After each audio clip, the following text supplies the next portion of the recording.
ଆମେ ଯେତେବେଳେ ଶ୍ରୀ ଶ୍ରୀ ଠାକୁରଙ୍କ କାମ କରୁଛୁ ସେ ସମୟରେ ଏତେ ପ୍ୟାକଅପ୍ ହେଇଯାଉଛି ମାଇଣ୍ଡ, କାମ କରୁ କରୁ ଏତେ ହାଲିଆ ବି ହେଇଯାଉଛୁ। ତ ନିଜକୁ ଗୋଟେ କଣ କୁହାଯାଏ ଏନର୍ଜି ବୁଷ୍ଟର ଦରକାର। ମାନେ କାହାର ଅନୁଭୂତି ଶୁଣିଲେ ଆମକୁ ଆହୁରି ଭଲ ଲାଗିବ, କିମ୍ବା କୌଣସି ଗୋଟେ ଘଟଣା ଭଳି ଯୋଉ ଘଟଣା ଭଳି ଶୁଣିଲେ ଆମେ ଚାର୍ଜଡ ହେଇଯିବୁ। ହଁ, ଏ ଗ୍ରୁପରେ ଅବିଶ୍ରାନ୍ତ ଭାବରେ ଆମର କୋର ଗ୍ରୁପର ମେମ୍ବର ମାନେ ପରିଶ୍ରମ କରିକିରି କେତେ ଭାଇମାନଙ୍କୁ ନର୍ଚର ଦଉଛନ୍ତି। ତାପରେ ବି ଇଏ ପାଢୀ ଭାଇ ଯୋଉ ଭଳିଆ ଷ୍ଟ୍ରିକ୍ଟ ତାକୁ ଝେଲୁଛନ୍ତି। ମାନେ ପ୍ରଥମେ ଆମେ ନର୍ଚର ଦଉଥିଲୁ, କଣ ତା ଉଦ୍ଦେଶ୍ୟ ଥିଲା ଯେ ସମସ୍ତେ କେମିତି ଡାଟାଟା ଠିକ ଦେବେ। ବହୁତ ଟେକ୍ନିକାଲ ଇସ୍ୟୁଜ ଥିଲା। ମୋବାଇଲରେ ଡାଟା ଆଣୁଥିଲୁ, ତାପରେ ପ୍ରତ୍ୟେକ ମାସ ରିଫ୍ରେଶ କରୁଥିଲୁ, ରିଫ୍ରେଶ ହେଉଥିଲା ହଉନଥିଲା, ଏଇଭଳିଆ ଇସ୍ୟୁଜ ଥିଲା ମାର୍ଚ୍ଚ ଏପ୍ରିଲ ମେ ଜୁନ ଆଡେ। ତାପରେ ଆମେ ଗୁଗୁଲ ସିଟ୍ ତିଆରି କଲୁ ବ୍ରାଉଜରରେ, ଏବଂ ସେଟାକୁ ଆମେ କରିବା ପାଇଁ ସମସ୍ତଙ୍କର ସମାନ ରହିବ, ଆମେ ସମସ୍ତେ ଯୋଉ ଡାଟା ଦେବେ ସେଥିରେ ରିପୋର୍ଟ ବାହାରି ପାରୁଥିବ, ତାକୁ କରିବା ପାଇଁ ଅଗଷ୍ଟ ମାସ ହେଇଗଲା। କେବଳ ଟେକ୍ନିକାଲ ଇସ୍ୟୁଜକୁ ସଲ୍ଭ କରିବା, ଟେକ୍ନିକାଲ ଇସ୍ୟୁଜ ଜାଣିବା, ଏବଂ ଏକା ସାଙ୍ଗରେ ଆମେ 22 ଜଣ ଗୁରୁ ଭାଇ ପୋଷଣ ଦଉଥାଉ, ଏବଂ ପ୍ରତ୍ୟେକ ଲୋକଙ୍କର ପ୍ରତ୍ୟେକ ଗୁରୁ ଭାଇଙ୍କର ସମାନ ଅବସ୍ଥା ଥାଏ, କିଏ ଆଗ ପଛ ଏମିତି ଥାଏ। ଠିକ ଅଛି, କିନ୍ତୁ ଆମର ଦୈନନ୍ଦିନ ଅଫିସର କର୍ମ କି ଆର୍ନିଂ ପାଇଁ ଆମେ ଯାହା ଲାଗୁଛୁ, ଘର କର୍ମ, ତା ଛଡା ଆମେ ପୁଣି ବହୁତ ସମୟ ଅତିବାହିତ କରୁଛୁ ଯେ ପ୍ରତ୍ୟେକ ଲୋକଙ୍କୁ ଯାଜନ କରୁଛୁ, ଗୁଗୁଲ ସିଟ୍ ଡାଟା ଆଣୁଛୁ, ତାଙ୍କୁ ପୁଣି ରେଗୁଲାର ଡାଟା ଦଉଛନ୍ତି କି ନାହିଁ ତାକୁ ଦେଖୁଛୁ, ପୁଣି ଡାଟା ନଦେଲେ ତାଙ୍କୁ ଫୋନ କରୁଛୁ, ନାମ ଧ୍ୟାନ କେମିତି ହଉଛି କଣ ହଉଛି ତା କଥା ବି ବୁଝୁଛୁ, ବହି ପଢିକି ପଠଉଛନ୍ତି କି ନାହିଁ ତା କଥା ବି ବୁଝୁଛୁ। ଆମର ଏସବୁ ଭିତରେ ସେମାନେ କ୍ଳାନ୍ତ ହେଇଯାଆନ୍ତି, ଯାହାକୁ ପୋଷଣ ଦିଆଯାଏ ସେ ବି କ୍ଳାନ୍ତ ହେଇଯାଏ, ଏବଂ ଯିଏ ପୋଷଣ ଦିଏ ସେ ବି କ୍ଳାନ୍ତ ହେଇଯାଏ। ତ ତାଙ୍କର ମନଟା ଯେମିତି ଚାଙ୍ଗା ରହିବ, ଖୁସି ରହିବ, ଆନନ୍ଦିତ ରହିବ, ସେଥିପାଇଁ ମୋର ଗୋଟେ ଇନୋଭେଟିଭ ପ୍ଲାନ କଣ, ଯେ କଣ ମଣିଷ ଚାହେଁ ତାକୁ ବୁଝି କଣ ଦିଆଯାଇପାରେ। ଏଇପରି ଭାବରେ ଆହୁରି ବି ବହୁତ ପ୍ଲାନିଂ ଆସୁଛି ଆଗକୁ, ଆପଣ ମାନେ ଦେଖିବେ ସେଇ ଟାଇପର ଚେଞ୍ଜେସ୍ ଆସିବ।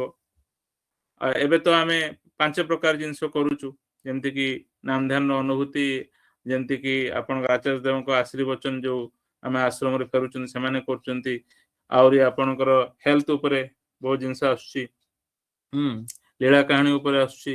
ଠିକ ଅଛି, ତ ଆଗକୁ ଡିସ୍କସନ ବି ଆସିବ, ସେଗୁଡା ବି ଆପଣଙ୍କ ପାଇଁ ନୂଆ ହବ। ତ ମୋର ପ୍ଲାନିଂ ଅଛି ଯେ ଆଉ କିଛି ଟାଇପର ନୂଆ ଅଣାଯାଇପାରେ, ଯେମିତିକି ଆମେ ମାନେ ଯାହା ମାନଙ୍କୁ ପୋଷଣ ଦଉଛେ, ଠିକ ଅଛି, ସେମାନେ ଯେ ପୋଷଣ ପାଇଲା ପରେ ସେମାନଙ୍କ କୋଉ କୋଉ ଦିଗ ଗୁଡା ଉନ୍ନତି ହେଲା, କୋଉ କୋଉ ଦିଗ ଗୁଡା ଉନ୍ନତି ହେଲା ସେମାନେ ନିଜେ କହିବେ। ତ ପ୍ରାୟ ଭାବୁଛି ସେଗୁଡା କଲେକ୍ଟ କରାଯିବ ଟୁୱାର୍ଡସ ଫେବୃଆରୀ ମିଡ ମଝାମଝି ବେଳକୁ। ଆପଣ ପ୍ରାୟ ଆମର ଗ୍ରୁପରେ ଯୋଉ ଏତେ ଦିନର ଗୋଟେ ବର୍ଷର ଖଟିବାର ଫଳଟା ସେଇ ଲୋକଙ୍କ ମୁହଁରୁ ବା ସେଇ ସତ୍ସଙ୍ଗୀଙ୍କ ମୁହଁରୁ ଆପଣ ଶୁଣିବାକୁ ପାଇବେ, ଯେ ଜଣଙ୍କର ନାମ ଧ୍ୟାନ ହେଇଛି, କେତେ ଜିନିଷ ତାର ଚେଞ୍ଜ ହେଇଯାଇଛି, ଜଣେ ବହି ପଢୁନଥିଲା ବହି ପଢିଲା ପରେ କେତେ ଜିନିଷ ଶିଖିଲା, ଆଶ୍ରମର କଥା ଶୁଣିଲା ପରେ ସେ କେତେ ଜିନିଷ ତାକୁ ଭଲ ଲାଗିଲା, କଣ ତାର ପରିବେଶ କିପରି ସେ ତାକୁ ଭଲ ଲାଗୁଛି କରିବା ପାଇଁ, ସେଗୁଡାକୁ ଆପଣ ଶୁଣିଲେ ଆପଣ ରିଏଲି ଫିଲ୍ କରିବେ ଯେ ଡିପି ୱାର୍କଟା କଣ, ଯୋଉ ପୋଷଣ ଆମେ କହୁଛୁ ନା ସେ ପୋଷଣଟା କଣ, ଗୋଟେ ସାଟିସ୍ଫାକ୍ସନ ସେଇ ଲୋକ କହିବ ଆପଣଙ୍କ ସାମ୍ନାରେ। ହେଲେ ଆମେ ଜାଣିବୁ ହଁ ଆମେ ଏତେ ବର୍ଷ ହେଲା ଖଟିଲୁ, ଆଉ ଖଟିବାଟା ଗୋଟେ ଫୋକସ୍ଡ ୱେରେ କଲୁ, କାରଣ ଆମେ ତ ନାମ ଧ୍ୟାନ କରୁ, ଆମେ ଯୋଉ କାମଟାକୁ କରିବୁ ତାକୁ ଗୋଟେ ମାନେ ପ୍ରପରଲି ଫୋକସ କରି କରିବୁ, କାମଟା ଯେମିତି ସଫଳ ହୁଏ ସେଇଟାକୁ ଫଲୋ କରିକି ଆମେ ସବୁ ରକମର ଜିନିଷକୁ ଜୁଟେଇକି କରିବୁ, ଏବଂ ତା ରେଜଲ୍ଟଟା ଯୋଉ ଆସିବ ସେ ରେଜଲ୍ଟଟା କଣ ଆମେ କହିବୁ ଆଜ୍ଞା ଡିପି ୱାର୍କ କରିଛୁ ଭଲ, ଏଇଟା ନୁହେଁ, ସେ ମଣିଷ କହିବା ଦରକାର ଯେ ନାଇଁ ଆଜ୍ଞା ଏଇଟା ଦରକାର। ତ ସେଇ ଜିନିଷକୁ ପ୍ରସ୍ତୁତି ହଉଛି, ଏବଂ ତାର ଗୋଟେ ରେଜଲ୍ଟ ଆପଣ ପାଇବେ, ଯୋଉଟା କି ଆପଣ ମାନେ ସାଧାରଣତଃ ଭାବେ ସତ୍ସଙ୍ଗ ମନ୍ଦିରରେ ଏଗୁଡା ପାଇପାରିବେନି। କାରଣ ଯାହା ଆମେ ଯାଉଛୁ ଖାଲି ଫୋନ କଲେ ଲୋକ ଖୁସି ହେଇଯାଉଛି, ଆମେ ଏଗୁଡା ସବୁ ଶୁଣୁଛୁ, ହଁ ଆମେ ବହୁତ ଦିନ ହେଲା ଫୋନ ଆସିନି ଫୋନ କଲେ ଖୁସି, କିନ୍ତୁ ଏଠି ତ ସେଇଆ ନୁହଁ, ଏଠି ତ ଅଲଗା ପ୍ରକାର ଘଟଣା ହଉଛି। ତାର ଟିକେ ଝଲକ ଆପଣ ମାନେ ପାଆନ୍ତୁ, ଯାହାଫଳରେ ଗୋଟେ ବିଶ୍ୱାସ ହେଇ ଉଠୁ, ଆପଣ ବିଶ୍ୱାସଟା ପକ୍କା ହେଇ ଉଠୁ ଯେ ଏଇ କାମଟା ଆକ୍ଚୁଆଲି ରିଏଲ କାମ। ଯେତେ ପର୍ଯ୍ୟନ୍ତ ମଣିଷର ହୃଦୟ ଭିଜି ନାହିଁ ମଣିଷ ଶାନ୍ତି ପାଇନାହିଁ, ଖୁସି ଆନନ୍ଦ ପାଇନାହିଁ, ଦୀକ୍ଷାର ପ୍ରଭାବ ତିଆରି ହେଇନାହିଁ, ଆଉ ସେ ସେଟାକୁ କରିବା ପାଇଁ ପାଗଳ ହେଇ ଉଠି ନାହିଁ, ସେତେ ପର୍ଯ୍ୟନ୍ତ ଆମ କାମ ଫିକା। ଆମର ରେଜଲ୍ଟ ହଉଛି ସେଇଟା। ଠିକ ଅଛି, ମଣିଷ ଆମକୁ ପ୍ରେସର କରିବ, ନାଇଁ ଆଜ୍ଞା ଆପଣ ଛାଡନ୍ତୁନି, ଆମେ ବଞ୍ଚିବୁ କେମିତି, ସେଇ ଟାଇପର ହବା ଦରକାର। ଚେଷ୍ଟା କରୁଛି ମଣିଷ ମାନେ ଯୋଉ ସତ୍ସଙ୍ଗୀ ମାନେ ଆମ ଭିତରେ ଅଛନ୍ତି, କୋର ଗ୍ରୁପର ମେମ୍ବର ମାନେ ଅଛନ୍ତି, ଯୋଉମାନେ ଲାଗୁଛନ୍ତି, ତାଙ୍କର ମୋଟିଭେସନ ଫ୍ୟାକ୍ଟରଟାକୁ ସେଇଭଳିଆ କରିବା ପାଇଁ ଚେଷ୍ଟା କରାଯାଉଛି। ଷ୍ଟିଲ ବହୁତ ଦିନର ଅଭ୍ୟସ୍ତ ସଂସ୍କାରର ଯୋଉ ଫଳଟା ମତେ ବହୁତ ଫାଇଟିଂ କରିକି ଜିତିବାକୁ ପଡୁଛି। ସେଟା କାହାକୁ ବି ବୁଝେଇ ପାରିବିନି। ଦିନ ରାତି ଏକ ହେଇଯାଉଛି କେବଳ ମଣିଷକୁ ବୁଝେଇବା ପାଇଁ ଯେ ମଣିଷର ଭୋକଟା କଣ, ମଣିଷ ଚାହେଁ କଣ। ଆଜି ଆମର ଗୋଟେ ସେଇ ପ୍ରୟାସକୁ ନେଇ ସେ ବଡ ମାଙ୍କ ଲୀଳା କାହାଣୀ ଉପରେ ପ୍ରୀତିଲତା ମା କହିବେ, କିନ୍ତୁ ମୋର ଇଚ୍ଛା ହେଲା ଏଇଆ ଯେ ସେ ଏଇ ଟାଇପର ହଉ ସେସନଟା, ଯେମିତି ଆମେ ପୁରା ଡୁବି ହିଁ ଯାଉ, ଆ ଭିତର ଦେଇକରି ମନରେ ଶିହରଣ ଖେଳି ଉଠୁ, ଗୋଟେ ଜୋଶ ଜମି ଯାଉ, କରିବାର ଏତେ ଖୋରାକ ମିଳୁ ଯେ ନକରି ନ ରହିପାରୁ। ଏଇ ଆବଶ୍ୟକତାଟା ଯେମିତି ଫିଲ୍ କରେଇବେ ଆଜି କଥା ମାଧ୍ୟମରେ ଏଇ ସେସନରୁ ଆମେ ପାଇବା ପ୍ରୀତିଲତା ମାଙ୍କ ଠାରୁ। ପ୍ରୀତିଲତା ମା, ଶୁଣା ଯାଉଛି ଆପଣ ମୋ କଥା? ଆପଣଙ୍କ କଥା ଟିକେ କହିଲେ। ଜୟଗୁରୁ ସମସ୍ତଙ୍କୁ ଜୟଗୁରୁ। ଦାଦା ଶୁଭୁଛି ତ? ହଁ ଶୁଭୁଛି, ଆରମ୍ଭ କରନ୍ତୁ।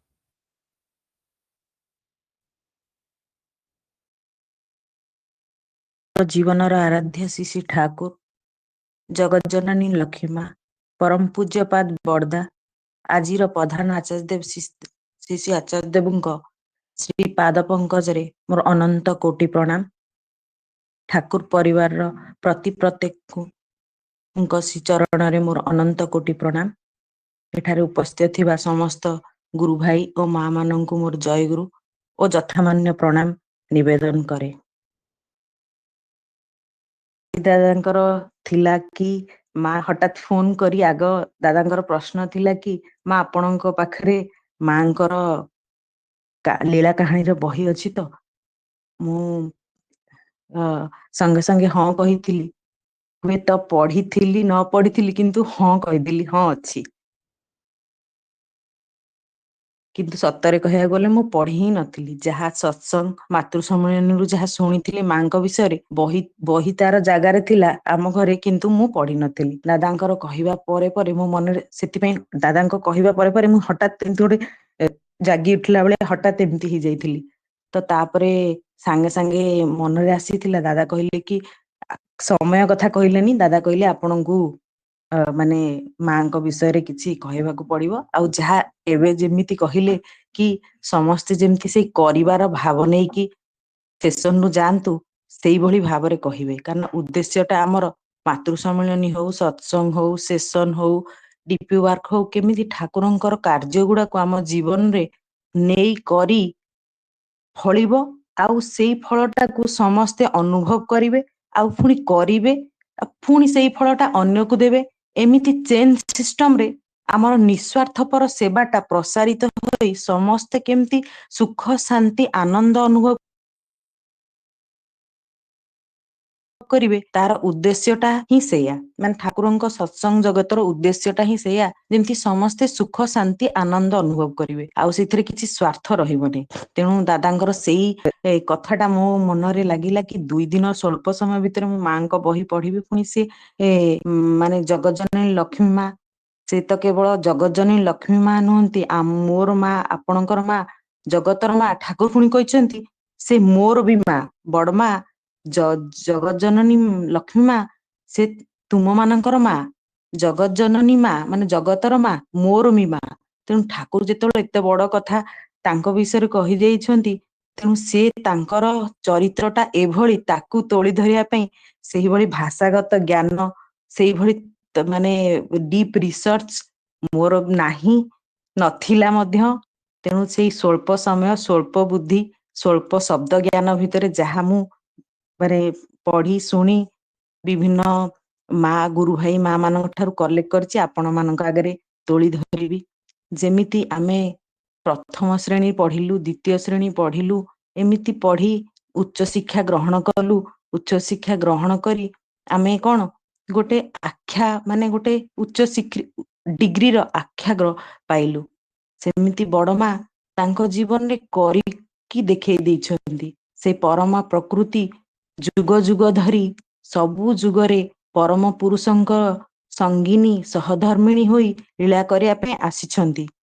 ସେ ତ ଜନ୍ମରୁ ହିଁ ସିଦ୍ଧ, ସମସ୍ତ କର୍ମରେ ସିଦ୍ଧ, କିନ୍ତୁ କାହିଁକି ଆମ ଆଗରେ ପ୍ରତ୍ୟେକଟି କର୍ମଟାକୁ କରିକି କେମିତି ସେ ଆଖ୍ୟାଟା ଅର୍ଜନ କରାଯାଏ ସେଇଟା ସେ ଆମକୁ ଦେଖେଇ ଦେଇ ଯାଇଛନ୍ତି।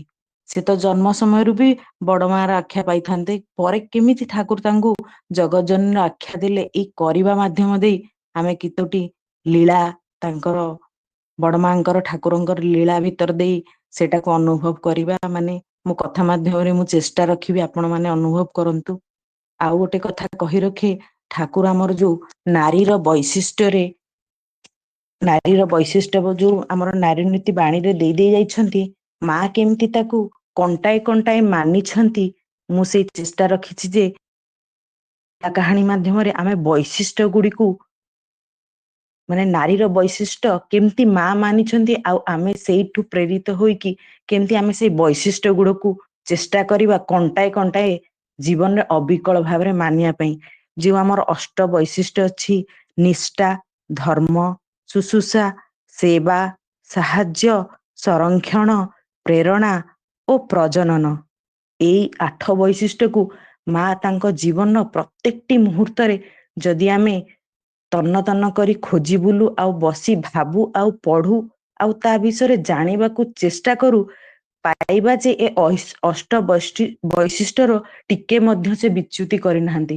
ପ୍ରତ୍ୟେକ ମୁହୂର୍ତ୍ତରେ ସମସ୍ତ କର୍ମ ଭିତର ଦେଇ ସେ ନାରୀର ବୈଶିଷ୍ଟ୍ୟକୁ ସବୁବେଳେ ବଜାୟ ରଖିଛନ୍ତି।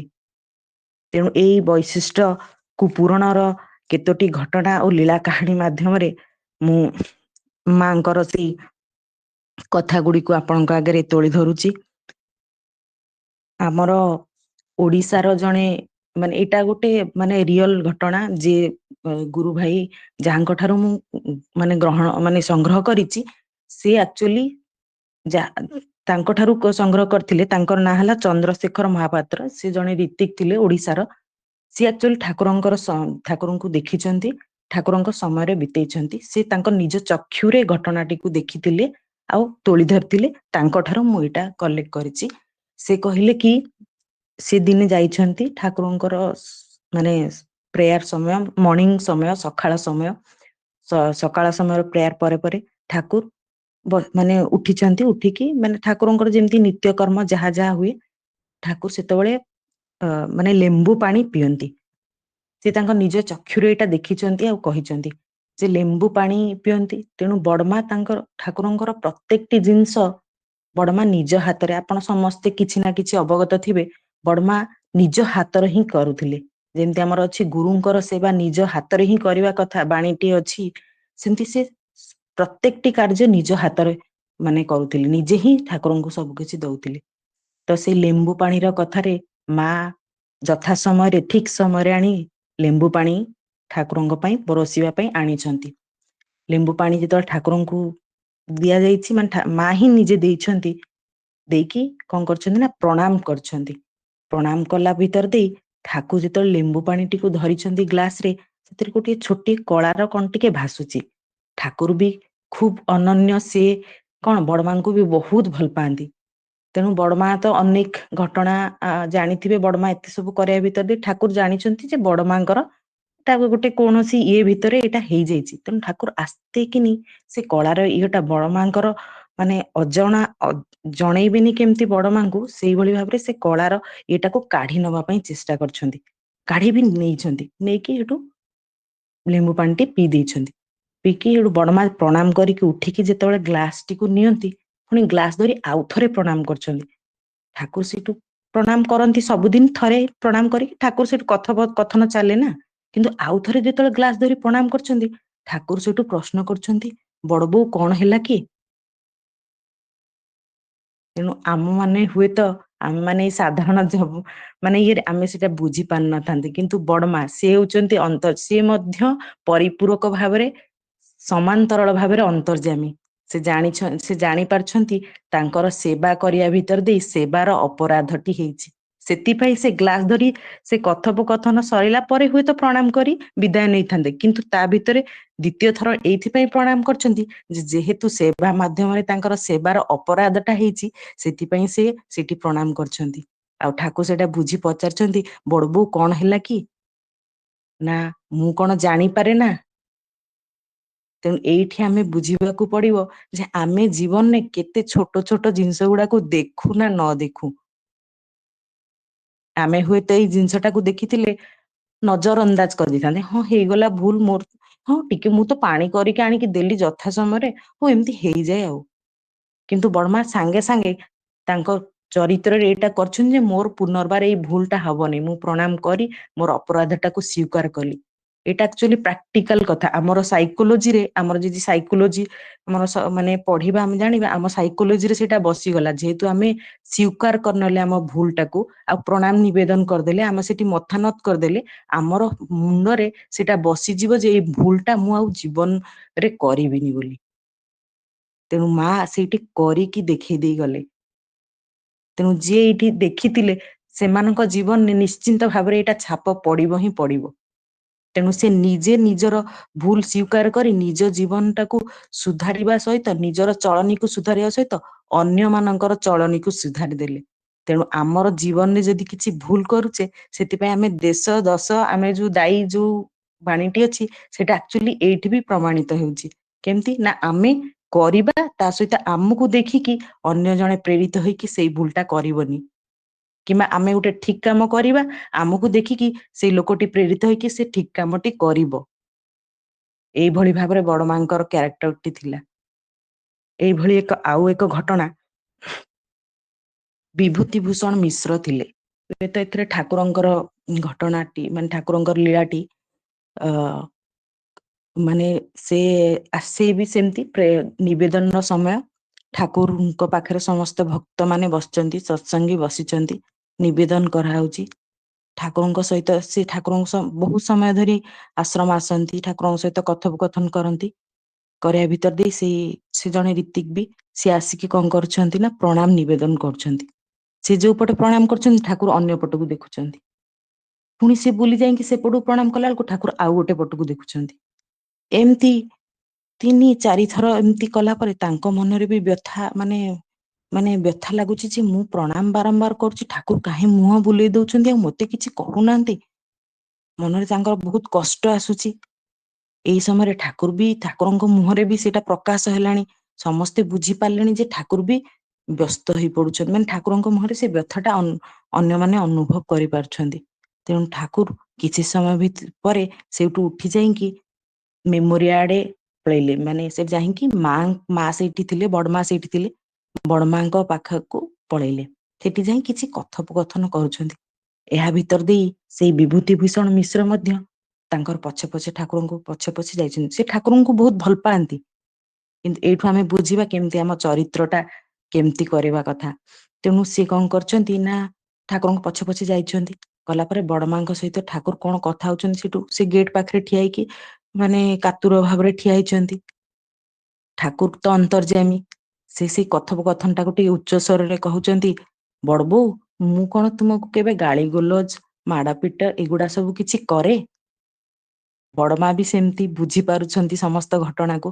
ବଡମା ଖୁବ ମାନେ ଉଜ୍ଜଳ ମୁହଁରେ ଇଏରେ କହୁଛନ୍ତି, ନା ମାନେ ଏମିତି ମାନେ ପଜିଟିଭଲି ଆନ୍ସର ଟା ଦଉଛନ୍ତି ଉଜ୍ଜଳ ମୁହଁରେ। ଏଇଟା ଦେଖିଲା ପରେ ସେ ବିଭୂତି ଭୂଷଣ କାତୁର ମାନେ ଇଏରୁ କାନ୍ଦି ଭୋ ଭୋ ହେଇ କାନ୍ଦି, ଠାକୁର ପୁଣି କିଛି ସମୟ ପରେ ବାହାରି ଆସୁଛନ୍ତି, କାନ୍ଦି କାନ୍ଦି ଠାକୁରଙ୍କୁ ପ୍ରଣାମ କରୁଛନ୍ତି। ଠାକୁର ମୁଁ ଆଉ ଏଭଳି କରିବିନି। ତେଣୁ ମା କୁ ମାନେ ସ୍ତ୍ରୀ କୁ କିଭଳି ବ୍ୟବହାର କରିବାର କଥା, ପରସ୍ପରର ପରିପୂରକ ହେଇକି ସେଠି ଠାକୁର ଆଉ ମା ଲୀଳା କରିକି ଦେଖେଇ ଦେଇ ଯାଇଛନ୍ତି ଯେ ସ୍ତ୍ରୀ କୁ କୋଉ ଭଳି ଭାବରେ ବ୍ୟବହାର କରିବା ଦରକାର। ହୁଏତ ଠାକୁରଙ୍କୁ ସେ ବହୁତ ଭଲ ପାଇ ପାରୁଥାନ୍ତି ସତ, କିନ୍ତୁ ଚରିତ୍ରରେ ନାହିଁ। ତାଙ୍କର ସେଇ ବୈଶିଷ୍ଟ୍ୟରେ ସେ ସେଇଟା କରିନାହାନ୍ତି ଯେ ସ୍ତ୍ରୀ କୁ ଏଭଳି ବ୍ୟବହାର କରିବା କଥା ନୁହେଁ। ତେଣୁ ଏଇ ଦୁଇଟି ଥିଲା ମାନେ ସଂଗ୍ରହିତ ଘଟଣା ମୁଁ ଯାହା ଇଏ କରିଥିଲି। ତ ତା ଭିତରେ ଆଉ ଅନେକ ଲୀଳା କାହାଣୀ ମାଙ୍କର ଠାକୁରଙ୍କର କଥା କହି ଧରିବି। ଜଣେ କଲିକତାର ଜଣେ ବଡ଼ ବିଜନେସମ୍ୟାନ, ବହୁତ ଧନୀ ସିଏ, ବହୁତ ଧନୀ, ମାନେ ତାଙ୍କର ହୁଏତ ସେଇ ଜମିବାଡ଼ିର ଜମିଦାରର ବିଜନେସ, ବହୁତ ଧନୀ। କିନ୍ତୁ ସେ ଦୀକ୍ଷା ଗ୍ରହଣ କରିଥିଲେ, ସତ୍ସଙ୍ଗୀ ଜଣେ, ଠାକୁରଙ୍କ ପାଖକୁ ଅନେକ ସମୟ ଆଶ୍ରମ ଆସନ୍ତି। ତେଣୁ ସେଇ କଲିକତାରେ ଗୋଟିଏ ଘର କରିବାର ଆଶା ନେଇ ସେଇଥରକ ସିଏ ଆଶ୍ରମ ଆସିଛନ୍ତି। ଗୋଟେ ବଡ଼ ଜାଗାଟେ ନେଇଛନ୍ତି, ବହୁତ ସୁନ୍ଦର ଘର କରିବାର ସ୍ୱପ୍ନ ଆଶା ନେଇକି ଠାକୁରଙ୍କ ପାଖରେ ପହଞ୍ଚିଛନ୍ତି। ନିବେଦନ ପାଇଁକି ବସିଛନ୍ତି। ନିବେଦନ ସମୟ ଆସିଛି। ସେ ଠାକୁରଙ୍କ ପାଖରେ ନିବେଦନ କରୁଛନ୍ତି ଯେ ଠାକୁର, ମୁଁ ଘରଟିଏ କରିବି, ଏଇଭଳି ଭାବରେ ସବୁ ଡିଟେଲ୍ସ ଠାକୁରଙ୍କୁ ଜଣାଉଛନ୍ତି। ତାଙ୍କ ନାଁଟି ଭୁଲିଗଲି କହିବାକୁ, ତାଙ୍କ ନାଁ ହେଲା ପ୍ରଳୟ ମଜୁମଦାର। ସେଇ ପ୍ରଳୟ ମଜୁମଦାର ଦା ଆସି ଯେତେବେଳେ କହିଛନ୍ତି ଠାକୁରଙ୍କୁ ସବୁ ଡିଟେଲ୍ସ ବିବରଣୀ ଦେଲା ପରେ, ଠାକୁର ଖୁବ୍, ସେ ପ୍ରତ୍ୟେକଟି କଥା କହୁଛନ୍ତି, ଠାକୁର କହୁଛନ୍ତି ଖୁବ୍ ଭଲ, ଖୁବ୍ ଭଲ, ଏମିତି କହି ଚାଲିଛନ୍ତି। ସେଠୁ ସମସ୍ତ ଘଟଣା କହିଲା ପରେ ଠାକୁର କହୁଛନ୍ତି ଯା ଘର କର। ସେଠୁ ସିଏ ଆଶ୍ରମରୁ ଫେରି ଯାଉଛନ୍ତି, ଯାଇକି ଘର କରିବାରେ ଲାଗିଛନ୍ତି। ସେ ତ ବହୁତ ଧନୀ, ଗୋଟେ ବର୍ଷ ଭିତରେ ଘରଟାକୁ ଖୁବ୍ ସୁନ୍ଦର ଭାବରେ ବନେଇକି ତିଆରି କରିଦେଇଛନ୍ତି। ପୁଣି ତାଙ୍କର ଆଶ୍ରମର ଆସିବା ହେଉଛି, କାହିଁକି ନା ଘରଟି ପ୍ରତିଷ୍ଠା କରିବେ, ଠାକୁରଙ୍କୁ ନିବେଦନ କରିବେ। ପୁଣି ଆସି ଠାକୁରଙ୍କୁ ନିବେଦନ କରୁଛନ୍ତି ଯେ ଠାକୁର, ଆଉ ମୋର ଘର ପ୍ରତିଷ୍ଠା ପାଇଁ ଘର ବନିଗଲା, ପ୍ରତିଷ୍ଠା କରିବି। ନା ଖୁବ୍ ଭଲ, ଖୁବ୍ ଭଲ। ନା ଠାକୁର, ଆଉ ଗୋଟେ ନିବେଦନ ଥିଲା, ଆପଣ ଟିକେ ଆସନ୍ତିନି। ଏମିତି ଯେତେବେଳେ ନିବେଦନ କରିଛନ୍ତି, ଠାକୁର ସେଠୁ ସେଇ ତାଙ୍କର ନିବେଦନ ତାଙ୍କୁ ଗ୍ରହଣ କରିଛନ୍ତି। ଗ୍ରହଣ କରିବା ପରେ ପରେ ସାଙ୍ଗେ ସାଙ୍ଗେ କହୁଛନ୍ତି ଯା ବଡ଼ ମାକୁ କହିଦେ। ସେଠୁ ସେ ବଡ଼ ମାଙ୍କ ପାଖକୁ ଯାଇଛନ୍ତି। ବଡ଼ ମାଙ୍କ ପାଖକୁ ଯାଇକି କହିଛନ୍ତି କି ମା, ଏମିତି ମୁଁ ଘରଟେ ବନେଇଛି, ଆଉ ଠାକୁରଙ୍କୁ ଜଣେଇଲି, ଠାକୁର ମଧ୍ୟ ଖୁବ୍ ଖୁସି ହେଲେ, ଆଉ ଠାକୁର ମୋର ନିମନ୍ତ୍ରଣକୁ ଗ୍ରହଣ କରିଛନ୍ତି, ଆପଣ ମୋର ନିମନ୍ତ୍ରଣକୁ ଗ୍ରହଣ କରନ୍ତୁ। ବଡ଼ମା ମଧ୍ୟ ବହୁତ ଖୁସି ହେଇକି ତାଙ୍କୁ କହିଛନ୍ତି ଭଲ କଥା, ମାନେ ମାନେ ଇଏରେ କହିକି କହିଛନ୍ତି ଖୁବ୍ ଭଲ କଥା। ସିଏ ମଧ୍ୟ, ମା ମଧ୍ୟ ତାଙ୍କର ନିମନ୍ତ୍ରଣକୁ ଗ୍ରହଣ କରିଛନ୍ତି। କିନ୍ତୁ ମା ସେଇ ସମୟରେ କହୁଛନ୍ତି ସତ୍ସଙ୍ଗୀ ମାନଙ୍କୁ ଆମର ଆଶ୍ରମରେ ସମସ୍ତଙ୍କୁ କହିଦିଏ। ତେଣୁ ସିଏ ଆସି ଆଶ୍ରମରେ କିଛି କିଛି ଗୁରୁ ଭାଇ ମା ମାନଙ୍କୁ କହିଛନ୍ତି। କହିଲା ପରେ ସମସ୍ତଙ୍କୁ ନିମନ୍ତ୍ରଣ କରି ଖୁସି ମନରେ ଫେରି ଯାଇଛନ୍ତି। ତାଙ୍କର କିନ୍ତୁ ଯେହେତୁ ବହୁତ ପଇସା ତାଙ୍କ ପାଖରେ ଥିଲା, ବହୁତ ଧନୀ ଥିଲେ, ସେ ଗୋଟେ ସୁନ୍ଦର ଘର କରିଛନ୍ତି। ସେଇ ଉଦ୍ଦେଶ୍ୟଟା ତାଙ୍କର ଟିକେ ପଛରେ କିଛି ଅହଙ୍କାର ଭାବ ଥିଲା, ନିଜର ଟିକେ ପ୍ରତିଷ୍ଠା କରିବାର ଇଚ୍ଛା ମାନେ ଇଚ୍ଛାଟା ମାନେ ଉଠୁଥିଲା, ମାନେ ଯେମିତି କି ମାନେ ସମସ୍ତଙ୍କୁ କହିବି ମୋ ଘରଟା ଏମିତି ବନିଛି, ସମସ୍ତେ ଦେଖିବେ, ମତେ କେମିତି ପ୍ରଶଂସା କରିବେ, ଏଇ ଭାବଟା ଥିଲା। ଠାକୁରଙ୍କୁ ନିମନ୍ତ୍ରଣ କରିବା ପଛରେ ମଧ୍ୟ ତାଙ୍କର ଏଇ ମାନେ ମନର ଇଚ୍ଛାଟି କିଛି ମାତ୍ରାରେ ଥିଲା। ହୁଏତ ସେ ଠାକୁରଙ୍କୁ ଭଲ ପାଇବାର ସହିତ ନିମନ୍ତ୍ରଣ କରିଥିଲେ, କିନ୍ତୁ ଏଇ ଇଏଟି ଥିଲା। ତେଣୁ ଠାକୁର ଯେହେତୁ ତାଙ୍କର ନିମନ୍ତ୍ରଣଟି ଘର ଗ୍ରହଣ କରିଛନ୍ତି, ସପରିବାର ସେଇ ପ୍ରତିଷ୍ଠା ଦିବସ ଦିନ ଯାଇ ପହଞ୍ଚିବା ପାଇଁ ଚେଷ୍ଟାରତ ହେଇ ପହଞ୍ଚି ମଧ୍ୟ ଛନ୍ତି। କିନ୍ତୁ ପହଞ୍ଚିବା ପୂର୍ବରୁ ଠାକୁର ତାଙ୍କର ମାନେ ସେ ତ ସର୍ବୋତ୍ତମ କୌଶଳୀ, ସେ ସମସ୍ତ ବର୍ତ୍ତମାନ ଭବିଷ୍ୟତ ସମସ୍ତ ଜିନିଷଟାକୁ ଆମର ବର୍ତ୍ତମାନକୁ ଦେଖିପାରନ୍ତି, ଅତୀତକୁ ଭବିଷ୍ୟତକୁ ଏକ ସମୟରେ ସେ ଦେଖିପାରନ୍ତି। ହୁଏତ ଜଣେ ଜ୍ୟୋତିଷ ଭବିଷ୍ୟତଟା ଦେଖିଦେଇପାରେ, କିନ୍ତୁ ଠାକୁର ଏକ ସମୟରେ ବର୍ତ୍ତମାନ, ଭବିଷ୍ୟତ ଆଉ ଅତୀତଟାକୁ ଦେଖିପାରନ୍ତି। ତେଣୁ ଠାକୁର କଣ କରିଛନ୍ତି ନା କୌଶଳ, ତାଙ୍କର ନିଜର କୌଶଳତାକୁ କଣ କରିଛନ୍ତି ପ୍ରୟୋଗ କରି ଅନେକ ଗୁରୁ ଭାଇ ମା ମାନଙ୍କୁ କହିଛନ୍ତି, ଆରେ ପ୍ରଳୟର ଘର ପ୍ରତିଷ୍ଠା ହଉଛି ଜୀବରେ, ମାନେ ସମସ୍ତଙ୍କୁ କହିଲେ କହିଦେଇଛନ୍ତି। ତେଣୁ ସମସ୍ତେ ଯେହେତୁ ଠାକୁର କହିଛନ୍ତି, ଆଉ ଠାକୁର ବି ଯାଉଛନ୍ତି, ତେଣୁ ସମସ୍ତେ ଖୁସି ହେଇକି କାହିଁକି ପହଞ୍ଚିଛନ୍ତି। କିନ୍ତୁ ପ୍ରଳୟ ମଜୁମଦାରଙ୍କର ଆୟୋଜନଟା କିଛି ଅଳ୍ପ ମାତ୍ରାରେ ଥିଲା, ମାନେ ତାଙ୍କର ପ୍ଲାନ ଅନୁସାରେ ଥିଲା, ଠାକୁରଙ୍କର ପ୍ଲାନ ଅନୁସାରେ ସେ ଯାଇନଥିଲେ। ତେଣୁ ସିଏ କଣ କରିଛନ୍ତି ନା ଯେତିକି ଯୋଜନା କରିଥିଲେ, ଯେତିକି ଯୋଜନାର ଆୟୋଜନ କରିଥିଲେ, ସେତିକି ଲୋକଙ୍କ ପାଇଁ କି ତାଙ୍କର ଖାଦ୍ୟ ପ୍ରସ୍ତୁତି ହେଇଥିଲା। କିନ୍ତୁ ଠାକୁର ଯେତେବେଳେ ଯାଇ ପହଞ୍ଚଛନ୍ତି, ତାଙ୍କ ପାଖରେ ଖବର ପହଞ୍ଚିଛି ଠାକୁର ଆସିଛନ୍ତି। ତା ସହିତ ଏତେ ଲୋକମାନେ ମଧ୍ୟ ଆସି ପହଞ୍ଚନ୍ତି, ଏତେ ଗୁରୁ ଭାଇ ମା ମାନେ ମାନେ ତାଙ୍କର ଆୟୋଜନର ବାହାରକୁ ଖୁବ ଉର୍ଦ୍ଧ୍ୱକୁ ହେଇଯାଇଛି। ଆଉ ସେ ତ ଅହଙ୍କାର ରଖିକି ଟିକେ ମନରେ ପ୍ରତିଷ୍ଠା ଉଦ୍ଦେଶ୍ୟରେ କରିଛନ୍ତି ନା, ଯେ ନିଜର କେମିତି ପ୍ରତିଷ୍ଠା ହବ। ତେଣୁ ତାଙ୍କ ମନରେ ଚଡକ ପଡିଯାଇଛି, ମୋର ତ ଏଠି ନିନ୍ଦା ହେଇଯିବ ଯେ ପ୍ରଳୟରେ ତ ଏତେ ଧନୀ, ଏତେ ପଇସା, ଆଉ ତାର ଖାଦ୍ୟର କେମିତି ନିଅଣ୍ଟ ହେଲା। ସିଏ ପୁରା ଯାଇ ଠାକୁରଙ୍କ ପାଖରେ, ତାଙ୍କ ଘରେ ଥିବା ଠାକୁରଙ୍କ ଘରେ କବାଟ କିଳିକି ଠାକୁରଙ୍କ ପାଖରେ ପ୍ରାର୍ଥନା କରିବାକୁ ଆରମ୍ଭ କଲେ। ଆଉ କାନ୍ଦି କାନ୍ଦି ପ୍ରାର୍ଥନା କରୁଛନ୍ତି, ଠାକୁର କଣ କରିବି, ମୁଁ ଏମିତି ଫସିଗଲି।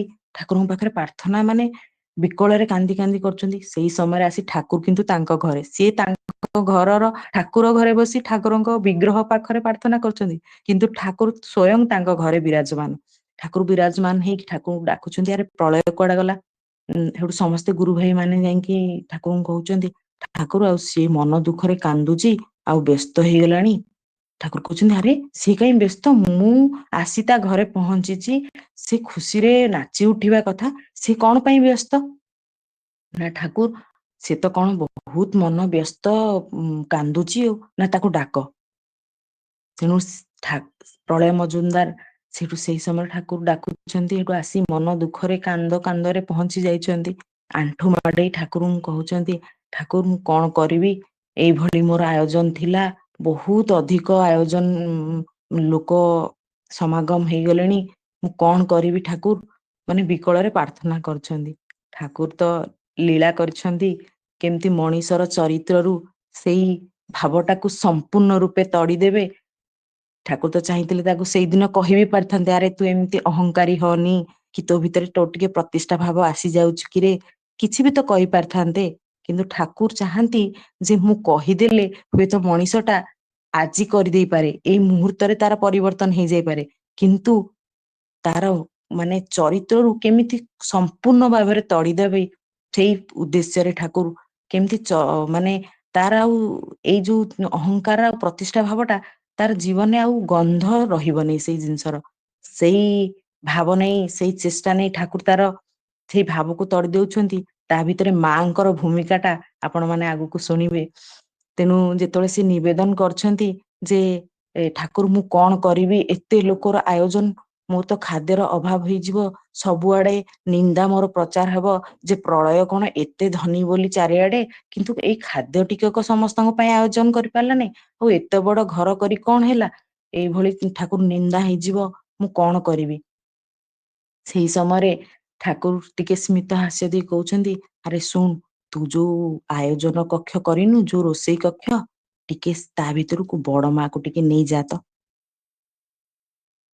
ସେଇଠୁ ସେ ସାଙ୍ଗେ ସାଙ୍ଗେ ବଡ ମାଙ୍କ ପାଖକୁ ଆସିଛନ୍ତି, ବଡ ମାଙ୍କୁ ନିବେଦନ କରୁଛନ୍ତି ଯେ ମା, ଏଇଭଳି ଅବସ୍ଥା, ଆପଣ ଟିକେ ମୋର ସେଇ ଯୋଉ ରୋଷେଇ ଶାଳାକୁ ଚାଲନ୍ତୁ। ମା ଖୁବ ଖୁସିରେ ତାଙ୍କ ସହିତ ଯାଇଛନ୍ତି, ତାଙ୍କୁ ସାନ୍ତ୍ୱନା ଦେଇକି ଯାଇ ପହଞ୍ଚି ଯାଇଛନ୍ତି।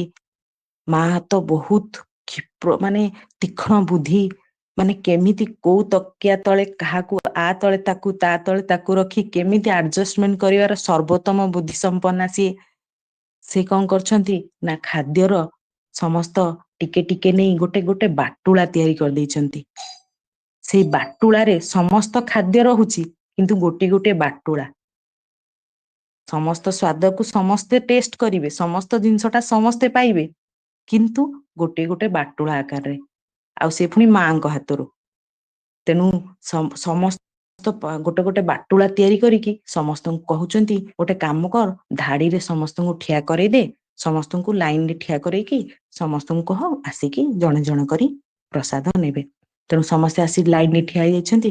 ସମସ୍ତ ଖାଦ୍ୟଟା ବି ସମସ୍ତେ, କେହି ବି ଖାଦ୍ୟରୁ ବଞ୍ଚିତ ହଉନାହାନ୍ତି। ଏମିତି ନାହିଁ ଯେ ଆମର ଯେତେବେଳେ ରୋଷେଇ ହୁଏ ଯେ ଏଇ ମାନେ ଆମର ପନିର ତରକାରୀ ଟା ସଜାଇଛି, ହଉ ଭାତ ଡାଲି ମିକ୍ସରେ ଆଡଜଷ୍ଟ କରେଇଦିଅ, କିନ୍ତୁ ମାଙ୍କର ବୁଦ୍ଧି ଦେଖନ୍ତୁ, ସମସ୍ତ ଖାଦ୍ୟଟା ସବୁଥିରେ ରହିବ, କିନ୍ତୁ ଅଳ୍ପ ଅଳ୍ପ ମାତ୍ରାରେ ରହି ଗୋଟେ ଗୋଟେ ବାଟୁଳା ହେଇଯିବ।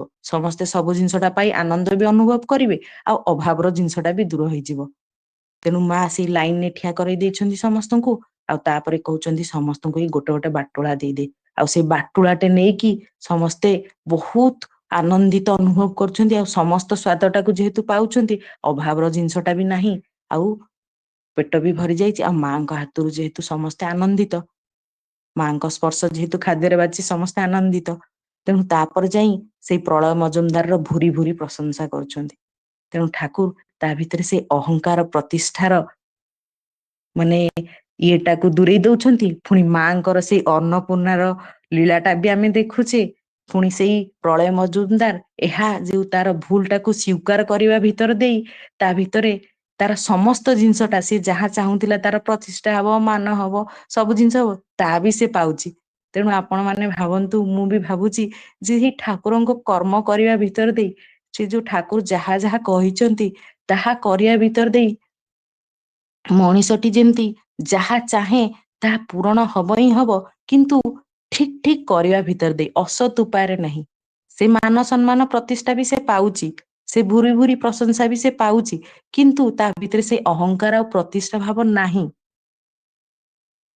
କିନ୍ତୁ ସେଟା ତାର ହେଇଯାଉଛି।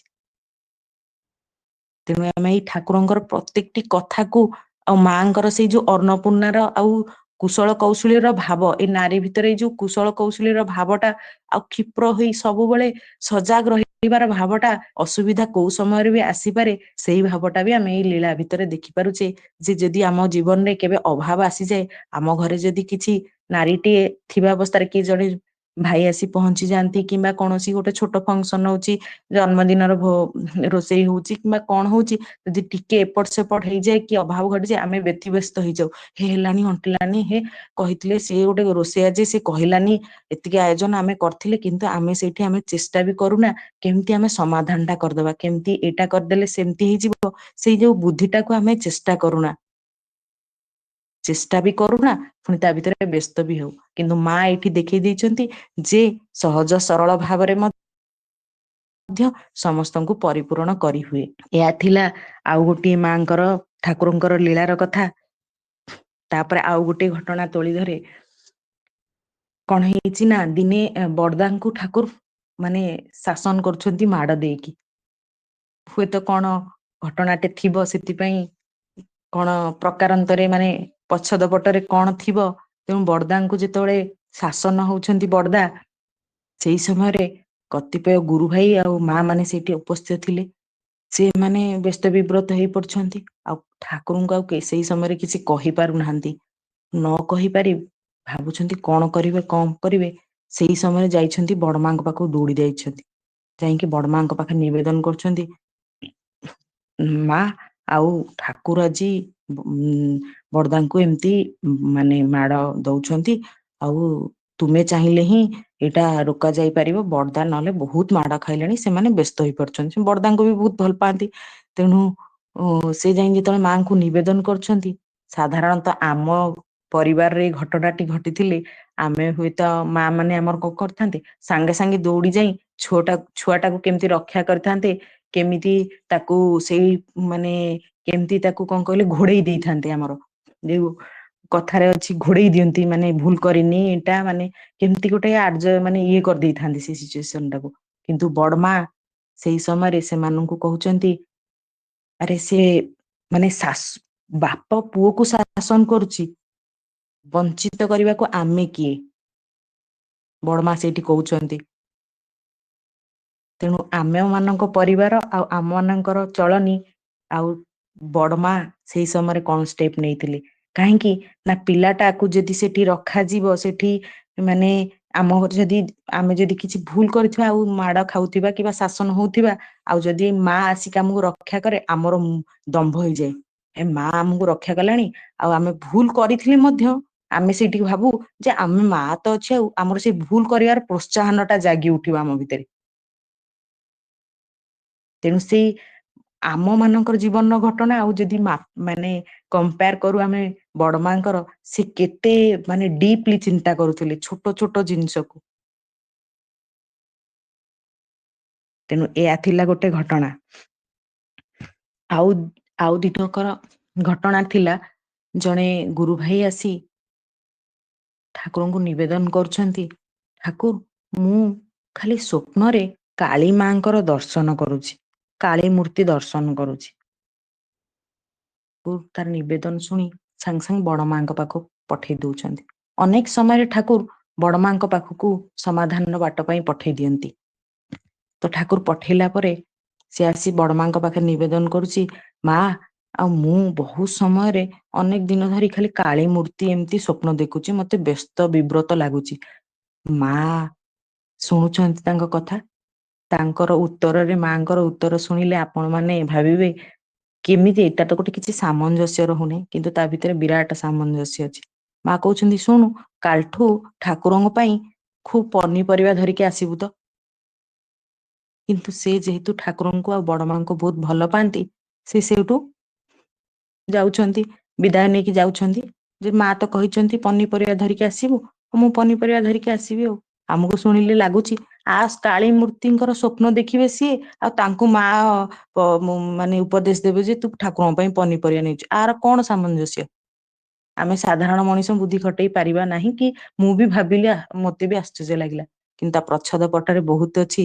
ସେ ପ୍ରତ୍ୟେକ ଦିନ ପନିପରିବା ଆଣିବା ପାଇଁ ଚେଷ୍ଟା କରିଛନ୍ତି।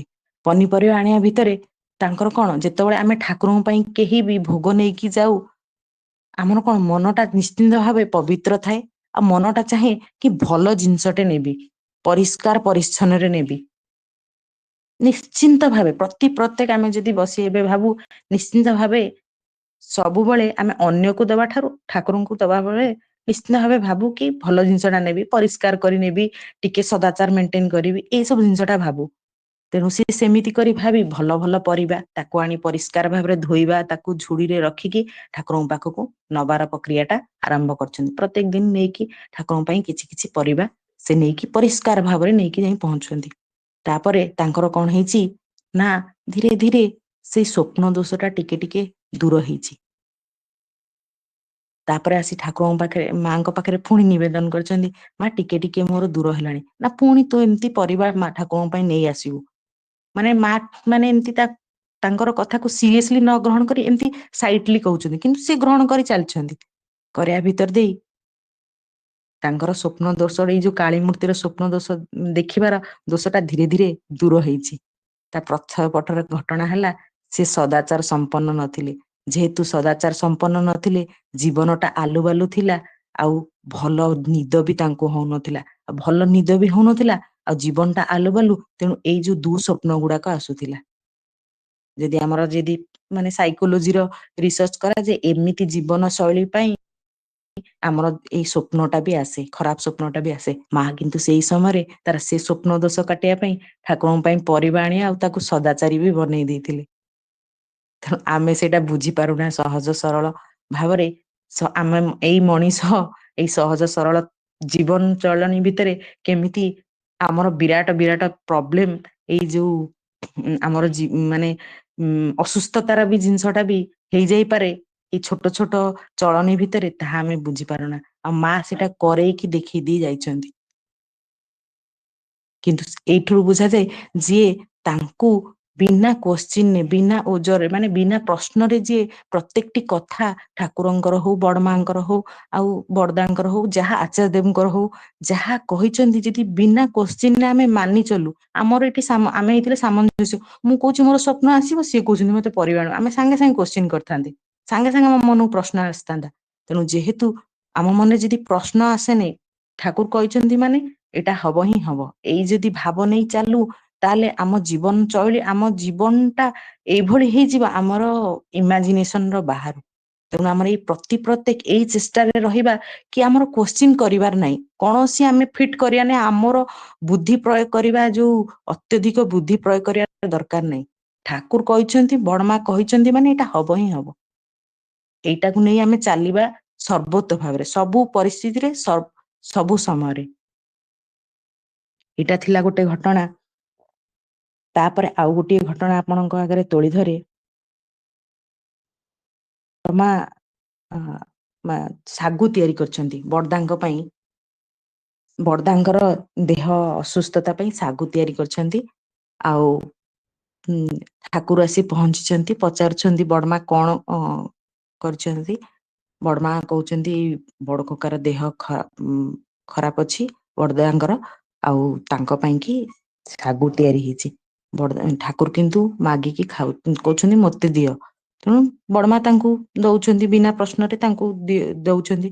ପୁଣି ମାଗିଛନ୍ତି ମାନେ ସମ୍ପୂର୍ଣ୍ଣ ଶାଗୁଟିକୁ ସେ ଖାଇ ଦେଇଛନ୍ତି। ଖାଇଲା ପରେ ବଡମା ଆମମାନଙ୍କ ଘରେ ହେଇଥିଲେ କଣ ହେଇଥାନ୍ତା ଯେ ତମେ ଶାଗୁ ଆଣିକି ଦେଇଛ, ତା ଦେହଟା ଭଲ ନାହିଁ, ସିଏ ଖାଇବ, ତମେ କଣ ଖାଇଦଉଛ? ସାଙ୍ଗେ ସାଙ୍ଗେ ପ୍ରଶ୍ନ, ସାଙ୍ଗେ ସାଙ୍ଗେ ଏଇଭଳି ଭାବରେ କୋଶ୍ଚିନ୍ ଆସିଥାନ୍ତା। ଆଉ ସିଏ କଣ ଖାଇବ? ଆଉ କଣ ସାବୁ ଅଛି? ଆଉ କଣ ହେଇପାରିବ? ତମେ ଆଣିକି ଦେଲେ ହବ? କେମିତି ହବ? ତା ଦେହ ଭଲ ନାହିଁ, ତମେ କଣ ଏମିତି କହୁଛ? ଏମିତି ବ୍ୟବହାର କଣ ଦେଖଉଛ?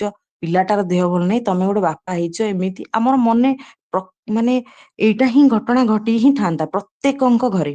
କିନ୍ତୁ ବଡମା କିଛି କୋଶ୍ଚିନ୍ ନ କରି ଠାକୁର ମାଗୁଛନ୍ତି ମାନେ ଦେଇ ଦଉଛନ୍ତି। ସେ ମଧ୍ୟ ଅନ୍ୟାନ୍ୟ ଭକ୍ତ ଥିଲେ ଠାକୁରଙ୍କର, ତେଣୁ ଆମେ ମାନେ ସେଇଭଳି ପ୍ରେରିତ ହବା। ତେଣୁ ଠାକୁର ସେଇଠୁ ଗୋଟେ ବାଣୀ ଦେଇଛନ୍ତି, ସ୍ଵାମୀ ଠାରୁ ସନ୍ତାନ ପ୍ରୀତି, ସତୀ ନାରୀର ଅଧମ ନୀତି। ତେଣୁ ଏଇଟା ବଡମା ତାଙ୍କର ବାଣୀଟାକୁ ପ୍ରମାଣ କରି ଦେଖେଇ ଦଉଛନ୍ତି, ନା ଠାକୁର ମାଗୁଛନ୍ତି ମାନେ ମୁଁ ଦେଇ ହିଁ ଦେବି। ପରେ ମାନେ ସନ୍ତାନ, ପ୍ରଥମେ ହେଲେ ସ୍ଵାମୀ। ତେଣୁ ଏଇ ଭାବ ନେଇ ବଡମା ଠାକୁରଙ୍କୁ ସବୁ ଶାଗୁ ଦେଇ ଦେଉଛନ୍ତି। ଏଇଭଳି ଇଏ ଗୋଟେ ଘଟଣା ଥିଲା। ଆଉ ଗୋଟେ ଘଟଣା ମୁଁ ସେଇ ସଂଗ୍ରହ କରିଥିଲି, ମାନେ କଥାରେ ଇଏ କରିଥିଲି ଯେ ବଡମା ଓଡିଶା ଗ୍ରସ୍ତ ଆସିଥିଲା ବେଳେ ବାରିପଦାରେ କହିଥିଲେ, ମାନେ କିଛି ମା ମାନଙ୍କୁ, ଯେ ସ୍ଵାମୀ ଦେବତାକୁ କେବେ ହେଲେ କିଛି ମାଗିବ ନାହିଁ। ଆଉ ଆମେ ବଡମାଙ୍କ ଲୀଳା କାହାଣୀ ଭିତରେ ମାନେ ଅଳ୍ପ ବହୁତ ସମସ୍ତେ କିଛି ଶୁଣିଥିବେ ଯେ ଠାକୁରଙ୍କୁ ସେ କେବେ ହେଲେ କିଛି ବି ମାଗି ନାହାନ୍ତି। ଇଭିନ୍ କି ତାଙ୍କର ସନ୍ତାନ ପାଇଁ ବି ସେ ମାଗିନଥିଲେ। ଯାଇକି ମନମୋହିନୀ ଦେବୀଙ୍କ ପାଖରେ ସେଇ କଥାଟାକୁ ଉତ୍ଥାପନ କରିଥିଲେ, ଯାଇକି ତାଙ୍କ ଠାକୁରଙ୍କ ପାଖରେ ପହଞ୍ଚିଥିଲେ, କିନ୍ତୁ କହିନଥିଲେ, କହିପାରିନଥିଲେ ନିଜର ସନ୍ତାନ, ଯୋଉଟା ଆମେ ଭାବୁଛେ ଆମର ସେଇଟା ରାଇଟ। ବର୍ତ୍ତମାନର ଝିଅ ହେଇଥିଲେ କେତେ କଣ ଘଟଣା ଘଟି ଯାଇଥାନ୍ତା, ମାନେ କଣ କଣ ହେଇଯାଇଥାନ୍ତା ଯେ ସେଟା କେସ୍ କୋର୍ଟ ପର୍ଯ୍ୟନ୍ତ ପଳେଇଥାନ୍ତା, ଡିଭୋର୍ସ ପର୍ଯ୍ୟନ୍ତ ବି ପଳେଇଥାନ୍ତା। ଯେ ଏଇଟା କାହିଁ ଏମିତି ହେଲାନି, ଏମିତି ହଉନି, ମୁଁ କେମିତି ଏଠି ରହିବି, ଏଇଟା ହବ କାହିଁକି, ମୁଁ କଣ ଏଠିକି ଆସିଛି ଖାଲି କାମ କରିବାକୁ? ଏଇଭଳି କେତେ ଘଟଣା ଘଟି ଯାଇଥାନ୍ତା। କିନ୍ତୁ ସାଧାରଣ ଯୋଉଟା ଆମେ ମାନେ କହୁଛେ ସେଇଟା ଆମର ରାଇଟ, ସେତେବେଳେ ବଡମା ତାକୁ ଉତ୍ଥାପନ ବି କରିପାରୁନଥିଲେ, ଠାକୁରଙ୍କ ପାଖରେ ମାଗି ପାରୁନଥିଲେ। ଆସିକି ପରବର୍ତ୍ତୀ ସମୟରେ ମାନେ ମନମୋହିନୀ ଦେବୀଙ୍କୁ କହିକି ସେଇଟା ପରେ ମାନେ ଘଟଣା କେମିତି ହେଇଛି, ତାପରେ ଭାବନ୍ତୁ ତେଣୁ ସେଇ କଥା ବଡମା ବାରିପଦାରେ ଆସିଲା ବେଳେ ଓଡିଶା ଗସ୍ତରେ କହିଛନ୍ତି ଯେ ସ୍ଵାମୀ ଦେବତାଙ୍କୁ କିଛି ମାଗିବ ନାହିଁ। ଏଇ କଥାଟା ଯେତେବେଳେ ଶୁଣିଲି ମୋ ମନରେ ସାଙ୍ଗେ ସାଙ୍ଗେ ଆସିଲା ଯେ ସେଇ ରାମଚନ୍ଦ୍ରଙ୍କ ସମୟରେ ମା ସୀତା ସବୁ ଏଇ ଲୀଳା କାହାଣୀର କଥା, ସେଇଟା ସହିତ ଆମେ ଯଦି ଏଇଟାକୁ କମ୍ପେୟାର କରିବା, ସେଇଥିରେ ବି ଯୋଉ ଶିକ୍ଷଣୀୟ ଜିନିଷଟା ଅଛି, ତାହା ମାନେ ତାର ପ୍ରତି ଉତ୍ତରରେ, ମାନେ ତାର ଉତ୍ତରରେ ଏଇଟା ହେଇଛି, ଏଇ ଘଟଣାଟା ଘଟିଛି, ଏଇଟା ହେଇନଥିଲେ ଏଇ ଘଟଣା ଘଟିଥାନ୍ତା। ଏଇଟା ମୁଁ ତୋଳି ଧରଲେ ହୁଏତ ଆପଣ ମାନଙ୍କୁ ମୁଁ ବୁଝେଇ ପାରିବି ଯେ ଯେତେବେଳେ ରାମଚନ୍ଦ୍ର ସୀତାଙ୍କର ଘଟଣା, ମାନେ ଲୀଳା କାହାଣୀ, ଯେତେବେଳେ ମା ସୀତା ମାଗିଛନ୍ତି ଯେ ସେଇ ଯୋଉ କଣ ସ୍ଵର୍ଣ୍ଣର ଯୋଉ ହରିଣୀ ମାଗିଛନ୍ତି, ତାର ପ୍ରକାରାନ୍ତର ଘଟଣା ଆମେ ପ୍ରତ୍ୟେକ ସମସ୍ତେ ଅନୁଭବ କରୁ। କେମିତି ମା ମାନେ ଫସି ଯାଇଛନ୍ତି, କେମିତି ରାବଣର ମାନେ ପ୍ରବଳ ପ୍ରତାପୀ କୁ ମାନେ ଜାଲରେ ଫସି ଯାଇଛନ୍ତି। ତେଣୁ ସେଇ ମାଗିବାର ଭିତରେ ଦେଇ କଣ କଣ ଘଟଣା ଘଟି ଯାଇଛି, ସେଇଟା ଗୋଟେ ଲୀଳା। ହୁଏତ ତାର ମାନେ ତାର ପ୍ରଚ୍ଛଦ ପଟର କାହାଣୀ ହେଇପାରେ ଯେ ତାର ସେଇ ପ୍ରବଳ ପ୍ରତାପୀ ଅହଙ୍କାରୀକୁ ନାଶ କରିବା, କିମ୍ବା ରାବଣତ୍ୱକୁ ଶେଷ କରିବାର ଉଦ୍ଦେଶ୍ୟ ନେଇ ହୁଏତ ମା ଏଇ ଲୀଳା କାହାଣୀଟାକୁ ସୀତା ମା ରଚେଇ ପାରିଥାନ୍ତି। ତାର ପ୍ରଚ୍ଛଦ ପଟରେ ଏଇ ଘଟଣାଟା ବି ଘଟିପାରେ ଯେ ସ୍ଵାମୀକୁ ନିଜର ସ୍ୱାର୍ଥ ପାଇଁ ଯାହା ମାଗିବା ଯାଏ, କେମିତି ନିଜେ ମଧ୍ୟ ସେଇ ଜାଲରେ ଫସି ଯାଇପାରେ। ସେଇ ଦିଗଟାକୁ ବି ଯଦି ଆମେ ଅନୁମାନ କରୁ, ଭାବୁ, ଦେଖୁ, ରିସର୍ଚ୍ଚ କରୁ, ତାହା ମଧ୍ୟ ଏଇଟା ପାଇପାରିବା। ତେଣୁ ସେଇ ଯୁଗରୁ ଏଇ ଯୁଗରେ ମା ଆସିକି ଦେଖେଇ ଦେଇଛନ୍ତି ଯେ ସ୍ଵାମୀକୁ କିଛି ମଗା ଯାଏ ନାହିଁ, ସବୁ ଜିନିଷ ପରିପୂରଣ ସମୟ କାଳରେ ହେଇଯାଏ। ତେଣୁ ଏଇ ଦୁଇଟି ଘଟଣା, ଏଇ ଘଟଣା ଶୁଣିଲା ପରେ ମୋର ସଙ୍ଗେ ସଙ୍ଗେ ସେଇ ଘଟଣାଟି ରାମଚନ୍ଦ୍ର ଆଉ ମା ସୀତାଙ୍କର ଘଟଣା ମନେ ପଡିଲା, ଯେ ଏଇଟା ମଧ୍ୟ ସେଇ ସମୟରେ ମା କରିଦେଇ ଦେଖେଇଥିଲେ ଯେ ଏଇଭଳି ମାଗିଲେ ଏଇଭଳି ଫସି ଯାଇପାର ତମ ମାନେ। ତେଣୁ ଏଇଭଳି ଯୁଗରେ ପୁଣି ମା ଆସି କହିଛନ୍ତି, ଦେଖ ମୁଁ କିଛି ମାଗୁନି, ପୁଣି ମୋର ସବୁ ପୂରଣ ହେଇଯାଉଛି। ତେଣୁ ଆମେ ମାନେ ଏଇଥିରୁ ଶିଖିବା ଯେ କିଛି ମାଗିବା ନାହିଁ, ଆମେ କେବଳ କରିଚାଲିବା ଆଉ ବୈଶିଷ୍ଟ୍ୟକୁ ପୂରଣ କରିଛି। ଯୋଉ ନାରୀର ବୈଶିଷ୍ଟ୍ୟ ହେଉ, ଯାହା ଠାକୁର ଆମକୁ ଯାହା ଯାହା କରଣୀୟ ଆମ ପାଇଁ ଦେଇ ଯାଇଛନ୍ତି, ତା ଆମେ ସେମିତି ତ କୋଶ୍ଚିନ୍ କରିପାରିବାନି ଯେ ଆମେ କଣ କରିବା। ଠାକୁର ଆମ ପାଇଁ କଣ କରିବା ପାଇଁ ସବୁ କିଛି ଦେଇ ଯାଇଛନ୍ତି। ତେଣୁ ଆମେ ଖାଲି କରିବା ଆଉ ସେଇ ଫଳ ପାଇବା, ଆଉ ଅନ୍ୟମାନଙ୍କୁ ସେଇ ଫଳ ବାଣ୍ଟିବା, ପୁଣି ସେମାନଙ୍କୁ କହିବା ସେ କରିବେ, ପୁଣି ସେଇ ଫଳ ପାଇବେ। ପୁଣି ଆଉ ଗୋଟେ ଘଟଣା ଆପଣ ମାନଙ୍କ ପାଖରେ ତୋଳି ଧରିବି। ସେଇ ମାଙ୍କର ଅନ୍ତର୍ଜାମିତ୍ଵ, କେମିତି ଠାକୁରଙ୍କ ସହିତ ଟ୍ୟୁନ୍ଡ ହୋଇକି ରହିବା, ଆଉ ତା ଭିତରେ ଥିବା ସାଇନ୍ସ ମୁଁ ଯାହା ବୁଝେ ଆପଣଙ୍କ ପାଖରେ ତୋଳି ଧରିବି। ସେଇ ସମୟରେ ଜଣେ ଗୁରୁ ଭାଇ, ମାନେ ତାଙ୍କର ନାଁ ମୁଁ ଦୁଇ ଜାଗାରେ ଦୁଇଟା ନାଁ ଶୁଣିଛି। ଯାହାବି ହଉ ତାଙ୍କ ନାଁ ସହିତ ଆମର ସମ୍ପର୍କ କମ, କାହିଁକି ନା ମାଙ୍କର ଅନ୍ତର୍ଜାମିତ୍ଵ ବିଷୟରେ ଆମେ ଜାଣିବା। କୋଉଠି ଶୁଣିଛି ମୁଁ ଅଜିତ ଗାଙ୍ଗୁଲ ଦା, କୋଉଠି ମୁଁ ଶୁଣିଛି ପ୍ରମୋଦ ଚନ୍ଦ୍ର ଦା, କେହି ଭାଇ ମା ଜାଣିଥିବେ ଯଦି ଠିକ କରିନେବେ। ସିଏ ତାଙ୍କର ପୁତ୍ର ସନ୍ତାନ ନାହିଁ, ପ୍ରମୋଦ ଚନ୍ଦ୍ର ଦା ହୁଏତ ମୁଁ ପଢିଛି କୋଉଠି। ତ ସେ ତାଙ୍କର ମାନେ ସନ୍ତାନ କିଛି ନାହିଁ, ସେ ଆସି ଠାକୁରଙ୍କୁ ନିବେଦନ କରିଛନ୍ତି, ଠାକୁର ମୋର ସନ୍ତାନ ନାହିଁ। ମୁଁ ମାନେ ନିବେଦନ କରିବା ଭିତରେ ଠାକୁର ଅନେକ ସମୟରେ ମୁଁ ଯେମିତି କହୁଥିଲି ବଡମାଙ୍କ ପାଖକୁ ସଲ୍ୟୁସନ ପାଇଁ ପଠେଇ ଦିଅନ୍ତି। ତାମାନେ ଠାକୁର ସେଇଭଳି ଦକ୍ଷ ଭାବନ୍ତି ବଡମାଙ୍କ ପାଖକୁ ବୋଲି, ସେ ନିଜେ ନ କରିକି ବଡମାଙ୍କ ପାଖକୁ ପଠେଇ ଦିଅନ୍ତି। ତ ତେଣୁ ସେଇ ନିବେଦନ ପରେ ପରେ ଠାକୁର ସଙ୍ଗେ ସଙ୍ଗେ ବଡମାଙ୍କ ପାଖକୁ ପଠେଇ ଦେଇଛନ୍ତି ତାଙ୍କୁ, ଯେ ଯାଇକି ବଡମାଙ୍କ ପାଖରେ କହ, ବଡମାଙ୍କ ପାଖକୁ ଯା। ତ ସେ ବଡମାଙ୍କ ପାଖକୁ ଯାଇ ପହଞ୍ଚି ଗଲା ପରେ ତାଙ୍କର ଆସିବାର ମାନେ ସ୍ପନ୍ଦନ ଶୁଣି ବଡମା କହୁଛନ୍ତି, ଆରେ ରଘୁର ମା କିରେ, ଏମିତି କହୁଛନ୍ତି। ସେ ଲୋକ, ସେ ଯିଏ ଭାଇ ଯାଇଛନ୍ତି ସେ ଆଶ୍ଚର୍ଯ୍ୟ ହଉଛନ୍ତି। ସେ ଭାବୁଛନ୍ତି ବଡମା ବୋଧେ ଆଉ କାହାକୁ ଆଶା କରୁଥିଲେ ଆସିବାର, ମୁଁ ଆସି ଯାଇଛି ବୋଧେ ବଡମା ଏଇ ଭାବରେ ପରିପ୍ରକାଶ କରୁଛନ୍ତି। ତ ସେ ପୁଣି ବଡମା ଆଉ ଥରେ କହିଲା ପରେ ସେ କହୁଛନ୍ତି ନାଇଁ ମୁଁ ଆସିଛି। ସେ ବଡମା ତାଙ୍କୁ ପଚାରୁଛନ୍ତି କଣ ହେଲା, ନା ମା ମୁଁ ନିଃସନ୍ତାନ, ଏମିତି ଭାବରେ ନିବେଦନ କରିଛନ୍ତି। କଲା ପରେ ବଡମା କହୁଛନ୍ତି ଯା ତୋର ସନ୍ତାନ ହବ। ବଡମାଙ୍କର ମାନେ ଆଶୀର୍ବାଦ ପାଇକି ସେ ଫେରି ଆସିଛନ୍ତି, ଆଉ ତାଙ୍କର ପରବର୍ତ୍ତୀ ସମୟରେ ସନ୍ତାନ ହେଇଛି। ଆଉ ସନ୍ତାନ ହେଲା ପରେ ସେ ଯାଇକି ଠାକୁରଙ୍କ ପାଖରେ ନାମକରଣ ପାଇଁ ନିବେଦନ କରନ୍ତି। ଆଉ ସାଧାରଣତଃ ସତ୍ସଙ୍ଗୀ ପରିବାରରେ ନାମକରଣ ଏଇ ଆମର ମାନେ ଇଏରୁ ନ ଦେଖି ଯାଇକି ଠାକୁରଙ୍କ ପାଖରେ କେମିତି ନାମକରଣ ହବ, ସେଇଥିପାଇଁ ସମସ୍ତେ ଚେଷ୍ଟାରତ ଥାନ୍ତି। ତେଣୁ ସେ ନାମକରଣ ପାଇଁ ଯାଇଛନ୍ତି। ଠାକୁର ସେଇ ସମୟରେ ତାଙ୍କର ନାଁ ସେଇ ରଘୁନନ୍ଦନ ରଖିଛନ୍ତି। ତେଣୁ କଥାଟି ବହୁତ ସହଜ ସରଳ। ଅନେକ ସମୟରେ ଆମେ ଶୁଣିଥିବା ଯେ ଠାକୁର କଣ ପଠେଇଦେଲେ, ବଡମା ନା କହିଦେଲେ, ଏ ରଘୁର ମା କହିଲେ, ଏଇଟା ବହୁତ ସମୟରେ ଶୁଣିଥିବା। ମୁଁ ଯାହା ବୁଝେ ସେଇ ଟ୍ୟୁନ୍ଡ, ଏଇ ଅନ୍ତର୍ଜାମିତ୍ଵ ମାଙ୍କର ତ ଗୁଣ, ପୁଣି ଟ୍ୟୁନ୍ଡ। ଆକ୍ଚୁଆଲି ଆ ପଛରେ ସାଇନ୍ସ ଆଉ ସାଇକୋଲୋଜି ଅଛି। କଣ ନା ବଡମା ସବୁବେଳେ ଠାକୁରଙ୍କ କଥା ହିଁ ଭାବୁଥିଲେ। ତେଣୁ ଯେହେତୁ ସେ ପ୍ରତି ମୁହୂର୍ତ୍ତରେ ଠାକୁରଙ୍କ କଥା ଭାବୁଥିଲେ, ତେଣୁ ଠାକୁର ଯେହେତୁ ତାର ନିବେଦନ ସମୟରେ ହୁଏତ ଭାବି ସାରିଥିବେ, ହୁଏତ ଠାକୁରଙ୍କର ଇଚ୍ଛା ଥିବ ଯେ ତାର ସନ୍ତାନ ହଉ, ତାର ନାଁ ରଘୁନନ୍ଦନ ଦିଆହବ। ତେଣୁ ସେ ଟ୍ୟୁନ୍ଡ ସବୁବେଳେ ଠାକୁରଙ୍କ ସହିତ ରହୁଥିଲେ ବୋଲି ସେ ଟ୍ୟୁନ୍ଡ ୱେଭ ଲେନ୍ଥ ଟା ତାଙ୍କ ପାଖରେ ପହଞ୍ଚିଥିଲା। ଆଉ ସେଇ ୱେଭ ଲେନ୍ଥ ରୁ ସେ ଜାଣି ପାରିଥିଲେ ଯେ ଠାକୁର ତାର ନାଁ ରଘୁ ଦେବେ। ଆଉ ତା ପଛରେ ମୁଁ ଯାହା ବୁଝେ ଏ ସାଇନ୍ସ ଅଛି। ଆଉ ବିନା ସାଇନ୍ସ ରେ ଅଲୌକିକ ଜିନିଷ ଠାକୁରଙ୍କ ଜଗତରେ କିଛି ବି ନାହିଁ। ତେଣୁ ସେଇ ଟ୍ୟୁନ୍ଡ ହୋଇକି ଆମେ ଯଦି ରହିବା, ତାହେଲେ ଠାକୁର ହେଲେ ସର୍ବୋତ୍ତମ, ସମସ୍ତଙ୍କର ଉନ୍ନତି ପାଇଁ କି ଯେ ସର୍ବୋତ୍ତମ ସର୍ବତ୍ର ବିସ୍ତାର।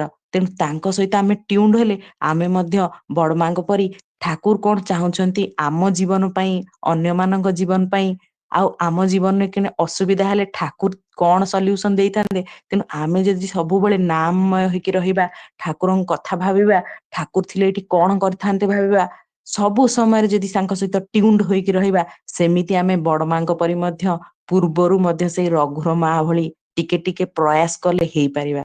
ମୁଁ ଯାହା ବୁଝେ ଭାବିଲି ୟା ବିଷୟରେ ନିଶ୍ଚିନ୍ତ ସାଇନ୍ସ ଅଛି। ଯେହେତୁ ମା ସବୁବେଳେ ଠାକୁରଙ୍କ ସହିତ ଯୁକ୍ତ ହେଇକି ରହୁଥିଲେ, ସେ କଣ ଖାଇବେ କଣ ନାହିଁ, ଚିନ୍ତା କଣ କରୁଥିବେ କଣ ନାହିଁ, ସବୁ ସମୟରେ ସେଇ ୱେବ ଲେନ୍ଥ ଟା ତାଙ୍କ ପାଖରେ ଯାଇ ପହଞ୍ଚୁଥିଲା। ଆଉ ସେ ଜାଣି ପାରୁଥିଲେ। ଏଇଟା ବହୁତ ସହଜ ସରଳ କଥା ହେଲେ ମଧ୍ୟ ପଛରେ ବିରାଟ ସାଇନ୍ସ ଅଛି। ଆଉ ସେଇ ସାଇନ୍ସକୁ ଆମେ ନେଇ କେମିତି ନିଜ ଜୀବନରେ ପ୍ରସ୍ଫୁଟିତ କରିବା, ଆଉ ନିଜକୁ ସେଇଭଳି ଭାବରେ ବନେଇବା ଯେମିତି ଜୀବନଟା ଆମର ସହଜ ସରଳ ହୋଇ ଉଠିବ। ଏଇଟା ଥିଲା ଏକ ଘଟଣା। ତାପରେ ଆଉ ଏକ ଘଟଣା ଇଳା କାହାଣୀ ମାଙ୍କର କହିବି ଯେ ଠାକୁରଙ୍କର ଚାହିଁବାଟା ମାଙ୍କ ପ୍ରତି ଗୋଟେ ଅଲଗା ପ୍ରକାର ଥିଲା। ଠାକୁର କୋଉ ସମୟରେ କିଛି ବି ମାଗି ପାରନ୍ତି ବଡ ମାଙ୍କୁ, ଆଉ ବଡ ମା ସବୁବେଳେ ସବୁ ସମୟରେ ପ୍ରସ୍ତୁତ, ପୁରା ମାନେ ଆଗ୍ରହର ସହକାରେ ଆଉ ବୀର ପରି। ମାନେ ଆମେ ତ ସମସ୍ତେ ସତ୍ସଙ୍ଗରେ ଶୁଣିଥିବା ମାତୃଶମୀରେ ବଡ ମାଙ୍କ ପାଖରେ ଜାଣେ ନା ପାରେ ନା ଏଇ ଜିନିଷ ଟା କେବେ ବି ନଥିଲା। ସେ ବିବାହ କରି ଅଳ୍ପ ବୟସରୁ ଆସୁଥିବା ବି ସମୟରେ ବିଭିନ୍ନ ଘଟଣା ଶୁଣିଛେ। ସେମିତି ସେ ଜୀବନ ସାରା ତାଙ୍କ ପାଖରେ ଜାଣେ ନା ପାରେ ନା ନାହିଁ ନେଗେଟିଭ ର ଜିନିଷ ଟା ସେ କେବେ ବି ନଥିଲା। ତାଙ୍କ ପାଖରେ ସବୁବେଳେ ଥିଲା ଯେ ସେ ବି ପଜିଟିଭ ଥିଲେ, ଥିଙ୍କ ବି ପଜିଟିଭ କରୁଥିଲେ, ଆଉ କାର୍ଯ୍ୟ ଗୁଡାକ ମଧ୍ୟ ସେ ଡୁ ପଜିଟିଭ। ତାଙ୍କର ଏଇ ନେଚର ଟା ସବୁବେଳେ ଥିଲା। ସେମିତି ସେଇ ଲୀଳା କାହାଣୀରେ ମଧ୍ୟ ଆମେ ଅନୁଭବ କରିବା ଠାକୁର ମାନଙ୍କର ଚାହିଁବା ସବୁବେଳେ ବଡ ମାଙ୍କ ପ୍ରତି କେମିତି ଥିଲା, ଆଉ ବଡ ମାଙ୍କର ପୂରଣ କରିବାର କାପାସିଟି ଟା କେମିତି ମାନେ ସର୍ବୋଚ୍ଚ ଥିଲା, ତାହା ଏଇ ଲୀଳା କାହାଣୀରୁ ଆମେ ଜାଣିବା। ଆଉ ତା ଭିତର ଦେଇ ଜଣ ଗୁରୁ ଭାଇଙ୍କର ଜୀବନ କେମିତି ପରିବର୍ତ୍ତନ, ତାଙ୍କର ମାନେ ଗ୍ରହ ଦଶାର ଖଣ୍ଡନ, ଏଇଟା ମଧ୍ୟ ସମସ୍ତ ଲୀଳା କାହାଣୀ ଭିତର ଦେଇ ଠାକୁର ଆମର ଜୀବ ଜଗତ ଏଇ ସଂସାର ପ୍ରତି ମାନେ ଗୋଟେ ଦୟାର ଭାବ, କେମିତି ସମାଧାନର ଭାବ, କେମିତି କାହାକୁ ରକ୍ଷା ପାଇବାର କାର୍ଯ୍ୟ କରେଇକି ଦେଖେଇ ଦେଇ ଯାଇଛନ୍ତି, ଯାହା ଆମେ ଯଦି ମାନେ ରିସର୍ଚ୍ଚ କରୁ ପାଇବା। ତ ଏଇ କାହାଣୀର କଥାରେ ଥିଲା ଆମର ସନ୍ତୋଷ ଜୟାରଦା। ସେ ହଉଛନ୍ତି ଆଶୁତୋଷ ଜୟାରଦାଙ୍କର ପୁତ୍ର। ତାଙ୍କୁ ସମସ୍ତେ ସେଇଠି ଆମର ଆଶ୍ରମରେ କାଲୋଦା ବୋଲି ଡାକନ୍ତି। ଠାକୁର କଣ କରିଛନ୍ତି ନା, ଏଇ ଖରାବେଳର ସମୟ ହଠାତ୍ କହିଛନ୍ତି ଯେ ମୁଗ ଡାଲିର ତରକାରୀ ଆଉ ଦହି ଖାଇବି। ବଡ ମାଙ୍କ ପାଖରେ ମାନେ ଆଗ୍ରହ ପ୍ରକାଶ କରିଛନ୍ତି। ଆଉ ବଡମା ପରିପୂରଣ ପାଇଁ ଚେଷ୍ଟା ସାଙ୍ଗେ ସାଙ୍ଗେ ଦେଖିଛନ୍ତି ଘରେ ମୁଗ ଡାଲି ତ ଅଛି କିନ୍ତୁ ଦହି ନାହିଁ। ତେଣୁ କଣ କରିବେ? ବଡମା ସାଙ୍ଗେ ସାଙ୍ଗେ ସେଇ ପାର୍ଷଦ ମାନଙ୍କୁ ଭିତରୁ ଏଇ ଆମର ସନ୍ତୋଷ ଜୟାରଦା ଆଉ ଆଶୁତୋଷ ଜୟାରଦାଙ୍କ ଦାଦାଙ୍କର ସାହାଯ୍ୟ ଲୋଡିଛନ୍ତି। ତାଙ୍କୁ କହିଛନ୍ତି ଯେ ଠାକୁର ଏଇଭଳି ଭାବରେ ଏବେ ମୁଗ ଡାଲିର ତରକାରୀ ଆଉ ଦହି ଖାଇବା ପାଇଁ ଇଚ୍ଛା ପ୍ରକାଶ କରିଛନ୍ତି, କିନ୍ତୁ ଦହି ଘରେ ନାହିଁ। ଆଉ ଆପଣ ଟିକେ ଯୋଗାଡ଼ କରିପାରିବେ? ସିଏ ଯେହେତୁ ଠାକୁରଙ୍କୁ ଭଲ ପାଉଥିଲେ, ସିଏ ବିନା ପ୍ରଶ୍ନରେ ଜୀବନର ବିଭିନ୍ନ ସମସ୍ୟା ନେଇ ସେ ସେଇଠି ଅଛନ୍ତି। ଆଉ ଠାକୁରଙ୍କୁ ଭଲ ପାଉଛନ୍ତି ପ୍ରକାରାନ୍ତରେ ଆମେ ଜାଣିବା। ସେ କଣ କରିଛନ୍ତି ନା ସାଙ୍ଗେ ସାଙ୍ଗେ ହଁ ମାରିଛନ୍ତି। ଆଉ ଆଗ୍ରହର ସହକାରେ ବାହାରି ଯାଇଛନ୍ତି ଆଶ୍ରମର ବଜାରକୁ, ଯେ ଦହି ଆଣିବେ। ବହୁତ ବୁଲିଲା ପରେ ତାଙ୍କୁ ଦହି ମିଳିଛି। ଦହି ମିଳିବା ଆଣିବା ଭିତର ଦେଇ ସାଇକେଲ ରେ ଯାଇଛନ୍ତି, ଦହି ମିଳିବା ଆଣିବା ଭିତର ଦେଇ ତାଙ୍କର କଣ ହେଇଛି ନା ଆକ୍ସିଡେଣ୍ଟ ହେଇଛି। ଆଣୁଛନ୍ତି ଦହି, ଆକ୍ସିଡେଣ୍ଟ ହେଇଛି, ଗୋଡ ହାତ ଖଣ୍ଡିଆ ଖାବରା ହେଇଯାଇଛି। କିନ୍ତୁ ଦହିଟି ଆଣିକି ଆସିଛନ୍ତି। ପୁଣି ଦହି ଯାହାର ଆଣିଛନ୍ତି ସିଏ ବି କହିଛନ୍ତି ଯେ ଦହି ମୋ ପାଖରେ ନାହିଁ, ଏଇଟା ଯୋଉ ମୁଁ ଦହି ବସେଇବା ପାଇଁ ଯୋଉଟା ରଖିଥାନ୍ତି ଏକ୍ସଟ୍ରା, ଯେ ନେକ୍ସଟ ଦହି ବ୍ୟାଚ୍ ଟା କରିବେ, ଯୋଉ ଆମେ ତାକୁ କିଏ ମହି କିଏ ବିଭିନ୍ନ ଭାବରେ କୁହନ୍ତି, ତ ସେଇ ବ୍ୟାଚ୍ ଟାକୁ ସେ ଦେଇ ଦେଇଛନ୍ତି, ସେ ନେଇକି ଆସିଛନ୍ତି। ଆସିବା ଭିତରେ ବି ତାଙ୍କର ଆକ୍ସିଡେଣ୍ଟ ହେଇଛି। ଆକ୍ସିଡେଣ୍ଟ ହବା ଭିତରେ ଦେଇ ଖଣ୍ଡିଆ ଖାବରା ହେଇଛନ୍ତି। ସେଠି ଯାହା ଯେମିତି ଇଏ କରିକି ଲଗିଆ ଲଗି କରିକି ବନ୍ଧାବନ୍ଧି କରିକି ପୁଣି ଆସି ଯାଇଛନ୍ତି। ଠାକୁରଙ୍କୁ ତ ଇଚ୍ଛା କରିଛନ୍ତି, ଆଉ ବଡମା ବି କହିଛନ୍ତି ସେ ଯାହାବି ହଉ ସେଠୁ ଧରିକି ଆସିକି କେମିତି କଣ କରିକି କଷ୍ଟ ହଉ ପଛେ, ଯେହେତୁ ଠାକୁରଙ୍କୁ ଭଲ ପାଆନ୍ତି ଆଉ ବଡ ମା କହିଛନ୍ତି ପୂରଣ କରିବେ, ଧରି ଆସି ଦହି ମାଙ୍କ ପାଖରେ ପହଞ୍ଚେଇଛନ୍ତି। ମା ତାଙ୍କର ଏଇ ଅବସ୍ଥା ଦେଖି ମର୍ମାହତ ହେଇଯାଇଛନ୍ତି। କଣ ହେଲା କାଲୁ, ଏମିତି ପଚାରିବା ଭିତରେ ଦେଇ ନା ଏମିତି ମୁଁ ଆସିବା ଭିତରେ ଆକ୍ସିଡେଣ୍ଟ ହେଇଯାଇଛି। ମା ମଧ୍ୟ ତାଙ୍କର କିଛି ସେଠି ଦହିଟାକୁ ନେଇଯାଇ କିଛି ତାର ସେବା ଶୁଶ୍ରୂଷା, ମା ତାର କେମିତି ବ୍ୟାଣ୍ଡେଜ ବନ୍ଧା ହବ ଏଇ ସବୁ ଜିନିଷ କରିଦେଇଛନ୍ତି। କରିବା ଭିତର ଦେଇ ସେ କଣ କରିଛନ୍ତି, ଆମର ମାନେ ଯୋଉ କରିଦେଲେ, ମାଙ୍କର ତ ସେବା ଭାବ ଟା ମାନେ ସମସ୍ତଙ୍କ ପ୍ରତି ଦୟା ସେବା ଏଇ ସବୁ ଭାବ ଟା ବହୁତ ଥିଲା। ଯେମିତି ନାରୀର ବୈଶିଷ୍ଟ୍ୟରେ ଆମେ ଦ୍ଵିତୀୟରେ ପଢିଲେ କି ସେବା, ସେ ଜିନିଷ ଟା ମାଙ୍କର ଶୁଶ୍ରୂଷା, ସେ ଜିନିଷ ଟା ମାଙ୍କର ବହୁତ ମାନେ ପ୍ରତ୍ୟେକ ମୁହୂର୍ତ୍ତରେ ସେଇ ଜିନିଷ ପାଇଁ ବି ପ୍ରତ୍ୟେକ ମୁହୂର୍ତ୍ତରେ ରେଡି ରହୁଥିଲେ।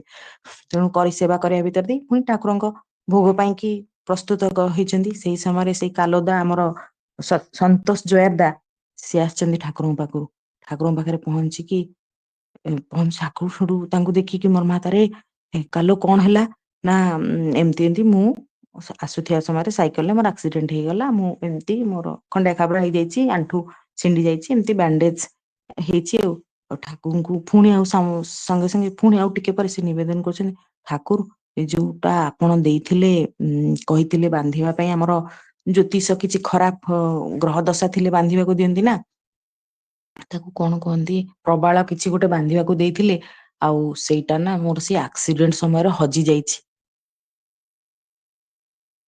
ଠାକୁର କିଛି ସମୟ ରଖି ରହି ଟିକେ ହସି କହୁଛନ୍ତି, ଆରେ ଆଉ ତାର କିଛି ଆବଶ୍ୟକତା ନାହିଁ ରେ। ସେ କହୁଛନ୍ତି, ଠାକୁର ଆପଣ ଦେଇଥିଲେ ଆଉ ମୁଁ ସେଇଟା ହଜେଇ ଦେଲି, ପୁଣି କହୁଛନ୍ତି କଣ ଆବଶ୍ୟକତା ନାହିଁ। ନା ଆରେ ତାର ଆଉ କଣ ଆବଶ୍ୟକତା, ତୋର ପରା ନା ଠାକୁର ମୋର ଯୋଉ ଗ୍ରହ ଦୋଷ ଥିଲା, ମୋର ଯୋଉ ଜୀବନରେ ଯୋଉ କଷ୍ଟ ଗୁଡା ଥିଲା, ସେଥିପାଇଁ ତ ମୁଁ ଆପଣଙ୍କ ପାଖରେ ନିବେଦନ କରି ସେ ପ୍ରବାଳ ଟା ବାନ୍ଧିଥିଲି, ଆଉ ମୁଁ ସେଇଟାକୁ ହଜେଇ ଦେଇଛି। ସେ ଦୁଃଖ ଭରାରେ କହୁଛନ୍ତି ଯେ ଠାକୁର ଦେଇଥିଲେ ମୁଁ ହଜେଇ ଦେଇଛି, ଠାକୁରଙ୍କୁ ଆଜ୍ଞା ନିବେଦନ କରିବି ଆଉ ଠାକୁରଙ୍କୁ ମୁଁ ପୁଣି ଅସୁବିଧାରେ ପଡିବି, ଆଉ ହଜେଇ ଦେଇଛି, ଏଇ ସବୁ ଘଟଣା ହେଲାଣି।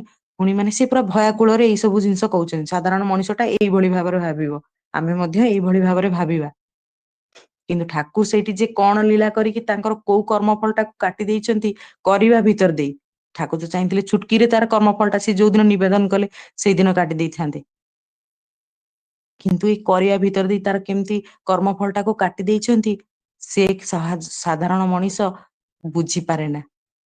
କେବଳ ସେ କର୍ମ ଭିତରେ ଦେଇ ହିଁ କରାନ୍ତି, ଆଉ ଯିଏ କରେ ସେ ମୁକ୍ତି ପାଏ। ଠାକୁର ସେଇଠୁ କହୁଛନ୍ତି, ଆରେ ତୋ ସେ ପ୍ରବାଳର ଆଉ ଆବଶ୍ୟକତା ନାହିଁ। ସେ ପୁଣି କହୁଛନ୍ତି, ଠାକୁର କାହିଁକି ମୋର ଆବଶ୍ୟକତା ନାହିଁ, ନା ଆରେ ତୁ ଯୋଉ ଏଇ ବଡମାର କଥା ମାନି ଗଲୁ, ତା ଭିତରେ ତୁ କରିବା ଭିତରେ ଦେଇ ତୋର ଯୋଉ ବଡ ଗ୍ରହ ଦଶାଟା ଥିଲା ନା, ଏଇ ଯୋଉ ଛୋଟ ଆକ୍ସିଡେଣ୍ଟ ମାଧ୍ୟମରେ କଟିଗଲା, ଏଇ ଛୋଟ ଆକ୍ସିଡେଣ୍ଟ ମାଧ୍ୟମରେ ତୋର ସେ ବଡ ଗ୍ରହ ଦଶାଟା କଟି ଯାଇଛି ରେ, ଆଉ ତୋର ସେ ଗ୍ରହ ଦଶାର ପ୍ରଭାବ ନାହିଁ, ତୋତେ ଆଉ ସେ ପ୍ରବାଳ ପିନ୍ଧିବାକୁ ପଡିବନି। ତେଣୁ ଭାବନ୍ତୁ, ଏଇ ଠାକୁରଙ୍କ କଥାକୁ, ଏଇ ଛୋଟ ଛୋଟ କଥାକୁ ସେ ମାନି ସେ ଦହି ଟିକେ ଆଣି ଦେଇ ଭିତରେ ସେଇ ବିରାଟ ଆକ୍ସିଡେଣ୍ଟ, ହୁଏତ ତାଙ୍କର କଣ ହେଇଯାଇଥାନ୍ତା, କୋଉଠି ମରି ଯାଇଥାନ୍ତେ, କଣ ହେଇଥାନ୍ତେ, କିନ୍ତୁ ଛୋଟ ଆକ୍ସିଡେଣ୍ଟ ହେଇଯାଇଛି, ଆଉ ସେଇ ଛୋଟ ଆକ୍ସିଡେଣ୍ଟରେ ଛୋଟ ବ୍ୟାଣ୍ଡେଜ, ପୁଣି ସେଇ ପରମ ପ୍ରକୃତି ମାଙ୍କ ପାଖରେ ଠାରୁ ସେବା ମାନେ ଶୁଶ୍ରୂଷା, ସେଇ ସ୍ନେହ ବୋଳା କଥା, ସେଇଗୁଡା ସବୁ ପାଇ, ମାନେ ଯେମିତି ଆମେ ସବୁ ସତ୍ସଙ୍ଗରେ ଶୁଣିଛେ ଯେ ପଥରଟା ଆସୁଥିବ ପତର ହେଇକି କଟିଯିବ, ଏଇଟା ହେଲା ପ୍ରକୃତ ଉଦାହରଣ। ମାନେ ପତର ଭଳି ଫୁଲ ଭଳିଆ ହେଇକି ତାଙ୍କର କଟି ଯାଉଛି, ସେ ଜାଣି ପାରୁନାହାନ୍ତି। ଯେହେତୁ ଠାକୁରଙ୍କୁ ଭଲ ପାଆନ୍ତି, ଦହି ଆଣିବାର ମାନେ ଇଚ୍ଛା ଯୋଉ ତାଙ୍କ ଭିତରେ ଅଛି, ସେ କଷ୍ଟଟାକୁ ଯେତେବେଳେ ମଣିଷଟା ଅନ୍ୟ ଦିଗରେ କନସନ୍ଟ୍ରେଟ ଥାଏ, ଆମେ ବେଳେ ବେଳେ ଅନୁଭବ କରିଥିବା, ଆମ କାମ କରିବା ଭିତରେ ଦେଇ ମା ମାନେ ବି ଯେ ଏତେ କାମରେ ବ୍ୟସ୍ତ ଥିବ, ହାତଟା କଟି ଯାଇଥିବ, ସେ କଷ୍ଟଟା ଅନୁଭବ କରିପାରୁନଥିବା, କାହିଁକି ନା ଆମର କନସନ୍ଟ୍ରେସନ ଟା ଅନ୍ୟ ଦିଗରେ ଥାଏ। ତା ପଛରେ ବି ସାଇନ୍ସ ଅଛି। ସେମିତି ଏଇଠି ବି ସାଇନ୍ସ ଅଛି, କଣ ନା ଆମେ ସେ ମାନେ ଏତେ କନସନ୍ଟ୍ରେଟିଭ ଥିଲେ ଠାକୁରଙ୍କୁ ପରିପୂର୍ଣ ମାଙ୍କ କଥାକୁ ମାନିବେ, ତାଙ୍କର ସେ କଷ୍ଟଟା ଜୀବନରେ ଆସିବ, ଠାକୁର ଜାଣିଛନ୍ତି ଯେ ତା ଭିତରେ ଆସିବ, ସିଏ କିନ୍ତୁ ଯେହେତୁ କନସନ୍ଟ୍ରେଟିଭ ଏ ଦିଗରେ ତାଙ୍କୁ ପୂରଣ ନେଇକି, ସେ କଷ୍ଟଟାକୁ ସେ ଅନୁଭବ କରିପାରିବେନି। ପୁଣି ଯୋଉ ପଥରଟା ପତର ବି ହେଇଯିବ। ତେଣୁ ଭାବନ୍ତୁ କେତେ କେତେ ଦିଗ, ଆମେ ଯଦି ଆନାଲିସିସ୍ କରୁ ଆମ ମୁଣ୍ଡ ପାଗଳା ହେଇଯିବ। ତେଣୁ ଏଇ କେବଳ ଗୋଟିଏ ସହଜ ସରଳ କଥା, କରିବା। ଠାକୁର କହିଛନ୍ତି ମାନେ ମୁଁ କରିବି, ଏଇ ଭାବଟା ନେଇକି ଆମେ, ମୁଁ ଯାହା ଶିଖେଇଥିରୁ ଯେ ଠାକୁର କହିଛନ୍ତି ମୁଁ କରିବି। ଠାକୁର ତେଣୁ ଆମ ସହିତ ତ ଏବେ ଠାକୁର ମାନେ ସ୍ଵ ଦେହରେ ନାହାନ୍ତି, ତେଣୁ ଠାକୁର ଯାହା ଯାହା ବାଣୀ ମାଧ୍ୟମରେ, ଯାହା ଯାହା ଚଳନୀ ମାଧ୍ୟମରେ, ଯାହା ଯାହା ବୈଶିଷ୍ଟ୍ୟ ମାଧ୍ୟମରେ, ଆଉ ଆଚାର୍ଯ୍ୟ ପରମ୍ପରା ଦେଇ ଡାଇରେକ୍ଟ ଯାହା ନିର୍ଦ୍ଦେଶ ଆସୁଛି, ତାହା ତାହେଲେ ଆମେ ଯଦି କରିଚାଲୁ, ତାହେଲେ ଆମର ଏଇ ପଥରଟା ପତର ହେଇ କେମିତି ଉଡିଯିବ, ଆମେ ସେ ପତର ବି ନୁହଁ, ସେ ଫୁଲରେ କନଭର୍ଟ ହେଇଯିବ, କାରଣ ସେ କଷ୍ଟଟାକୁ ସେ ଅନୁଭବ କରିପାରୁନାହାନ୍ତି। ହୁଏତ ଠାକୁର ତାଙ୍କ ଛୋଟ ଆକ୍ସିଡେଣ୍ଟ କରେଇ ଦେଇଥାନ୍ତେ, କିନ୍ତୁ ନା, ସେ ଦହି ଆଣିବା ଭିତରେ ଦେଇ ସେ ଅନୁଭବ ବି ସେଟା କରିପାରିବେନି। ମାନେ ସେ ଯିଏ ଠାକୁରଙ୍କୁ ଭକ୍ତ, ଯିଏ ଠାକୁରଙ୍କୁ ଭଲ ପାଏ, ସେ କଣ ହେଇ ଉଠିବ, ତାହେଲେ ଆପଣ ଭାବନ୍ତୁ, ଠାକୁର କେତେ ଭଲ ପାଆନ୍ତି ତାଙ୍କୁ, ଯେ ସେ ଛୋଟ କଷ୍ଟ ବି ଦେଇ ଦଉନାହାନ୍ତି ତାଙ୍କୁ, ହବ କିନ୍ତୁ ଅନୁଭବ ନାହିଁ।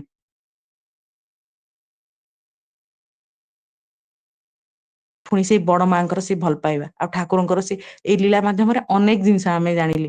ବଡ ମା କେମିତି ଠାକୁରଙ୍କୁ ସବୁ ସମୟରେ ଚେଷ୍ଟାରତ ପରିପୂରଣ କରିବା ପାଇଁ, ସବୁ ସମୟରେ ମାନେ ମାଟିର ଏଇଭଳି ମାନେ ସେବା ପ୍ରଭୃତି, ଏଇଭଳି ଆଚରଣ, ଏଇଭଳି ବୈଶିଷ୍ଟ୍ୟ ହେବା ଦରକାର, ଯେ ଯୋଉ କୌଣସି ସମୟରେ କିଛି ବି ଅସୁବିଧା, କିଛି ବି ଅପ୍ରୀତିକର ପରିସ୍ଥିତି, କିଛି ବି ଡିମାଣ୍ଡ ଜୀବନ ଦେଇପାରେ, କିଛି ବି ହେଇପାରେ, ସେଥିପାଇଁ ବଡମା ପ୍ରସ୍ତୁତ ସବୁ ସମୟରେ, ଆଉ ଠାକୁରଙ୍କ ଡିମାଣ୍ଡ ସେଇଭଳି ମଧ୍ୟ। ଠାକୁରଙ୍କ ମାନେ ମାନେ ସେଇ ସମୟରେ ତାଙ୍କର ଇଚ୍ଛାଟା କେଉଁ ଭଳି ଲୀଳା କରିବା ପାଇଁ ଯେ ସବୁ ସମୟରେ ଆମେ ସବୁ ସମୟରେ ପରିସ୍ଥିତିରେ ମାନେ ନିଜକୁ ସଜାଗ ରଖିବା। ଏହା ଥିଲା ଆଉ ଗୋଟିଏ ଘଟଣା। ଆଉ ସେଇ ଯୋଉ ଲେମ୍ବୁ ପାଣିର ଘଟଣା ପରି ଆଉ ଗୋଟିଏ ଘଟଣା ମୁଁ ସ୍କିପ୍ କରିଯାଇଥିଲି ଯେ ମା କେମିତି ମାଙ୍କୁ ବହୁତ ଭଲ ପାଆନ୍ତି। ଆମର ଯୋଉ ବର୍ତ୍ତମାନ ସମାଜରେ ଖାଲି ନାରୀଟି କରୁଛି, ପୁରୁଷ ବି ଠାକୁର ମଧ୍ୟ କରିକି ଦେଖେଇଛନ୍ତି।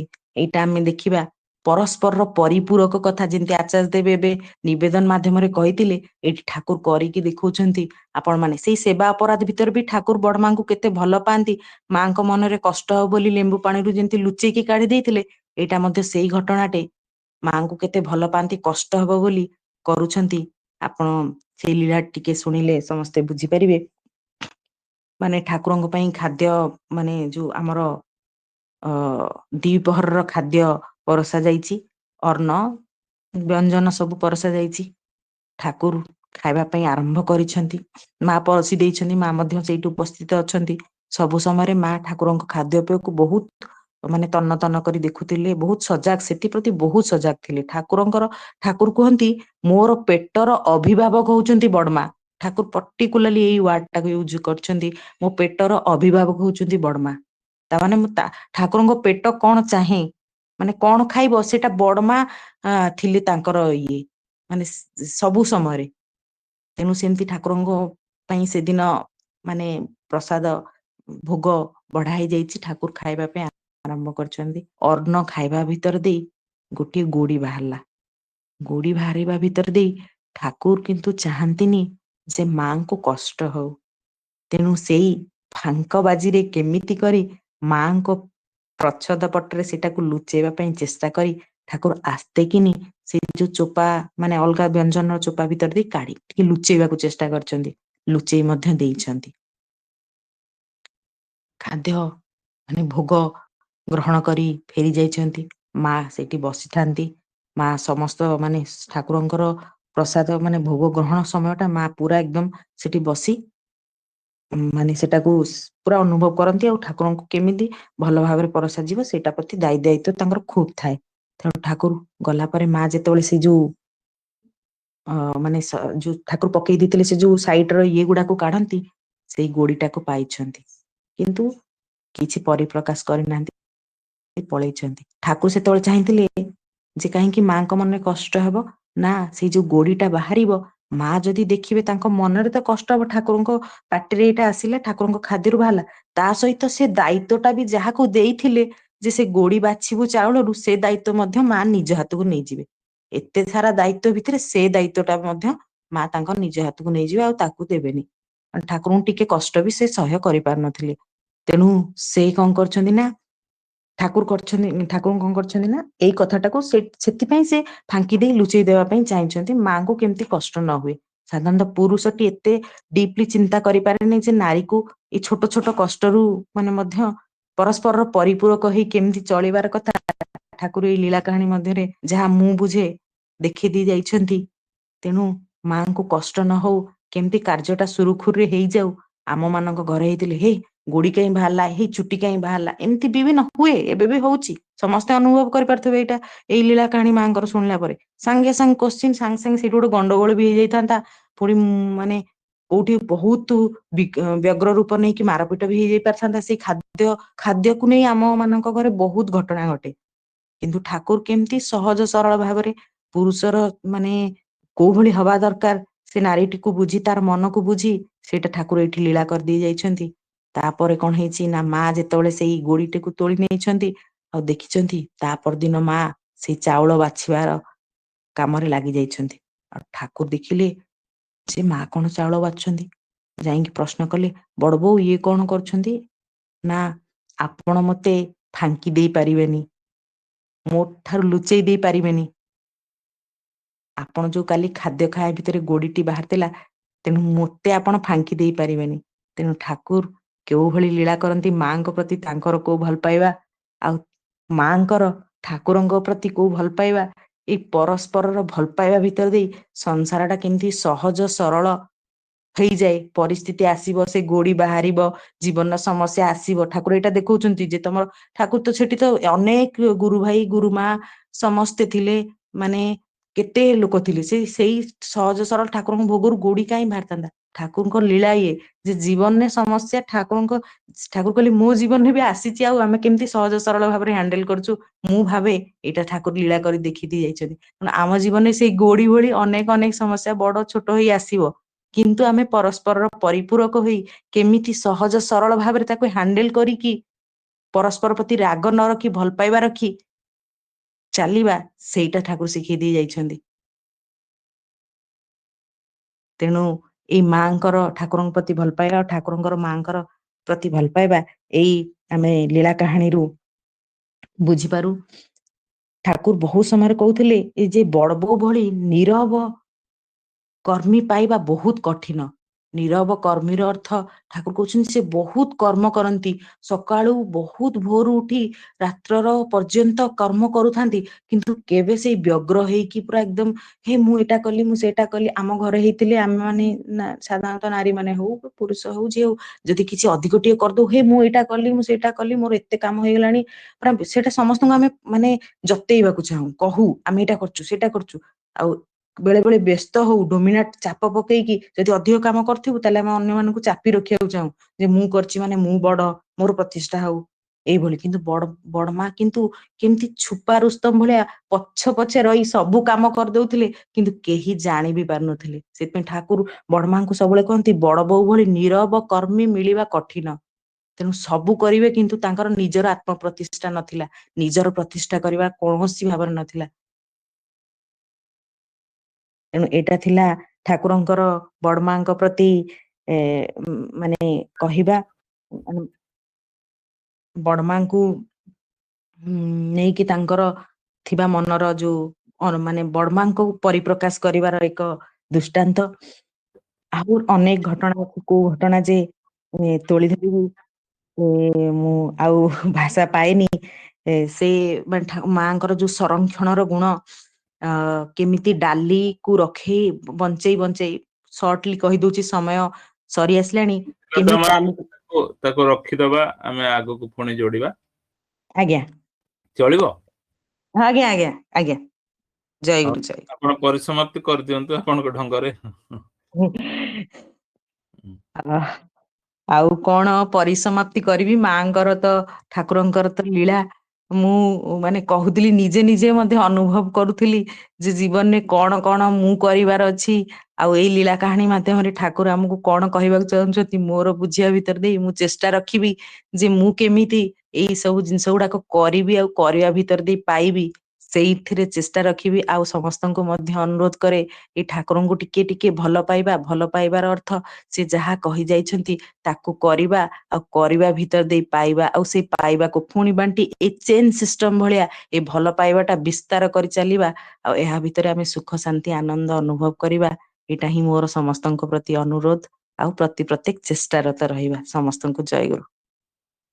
ଜୟ ଗୁରୁ ପ୍ରୀତିଲତା ମା, ଖୁବ ସୁନ୍ଦର ଭାବରେ କେତେବେଳେ ସମୟ ଗଡିଗଲା ଜଣା ପଡିଲାନି।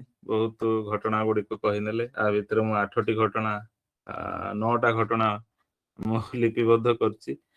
ଯୋଜନା କରୁଛି ଯେ ମୋର ହୋମୱାର୍କ ହେଲା ଏଇଆ ଯେ ବଡ ମାଙ୍କ ପାଇଁ ଗୋଟେ ଟେଲିଗ୍ରାମରେ ଗୋଟେ ମାନେ ଲୀଳା କାହାଣୀ ଉପରେ ଗୋଟେ ଟେଲିଗ୍ରାମରେ ଗୋଟେ ଛୋଟ ଗ୍ରୁପ ଟେ ବନେଇବି, ଯୋଉଠି କି ମୁଁ ଯାହା ସଂଗ୍ରହ କଲି ତାକୁ ସେ ଜାଗାରେ ନିଜେ ଲେଖିକି ରଖିବି, ଯାହାଫଳରେ ମୋର କେତେବେଳେ କେତେବେଳେ ସମୟ ପାଇଲେ ସେଗୁଡାକ ମନେ ପକେଇ ଭାବିନେବି ଯେ ମୋର କରିବାର କଣ ଆବଶ୍ୟକତା ଥିଲା, ମୁଁ କୋଉ ଭଳିଆ ଭାବରେ ପଥଭ୍ରଷ୍ଟ ହେଇଯାଉଛି।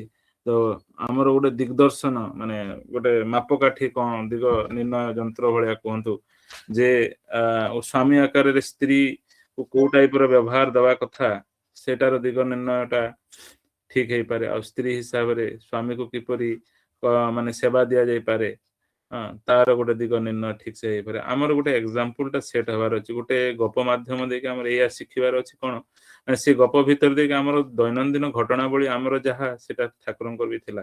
ତ ଏଇଭଳିଆ ବହୁତ ଘଟଣାବଳୀ ହୁଏ, ଯୋଉ ଘଟଣାବଳୀ ଗୁଡା ଆମେ ଆମ ମାଫିକ ହିଁ ତିଆରି କରି ବସୁ ଏବଂ ତାର ଜଞ୍ଜାଳ ଭୋଗୁ, ଏବଂ ଜଞ୍ଜାଳ ଟା ଏଇଠି କୋଉଠୁ ଯେ କ୍ରିଏଟ ହୁଏ ସେଟା ବି ଜାଣିପାରୁନା। ବଡ ମାନେ ପେଚିଦା ବିଷୟ ଏଗୁଡିକ।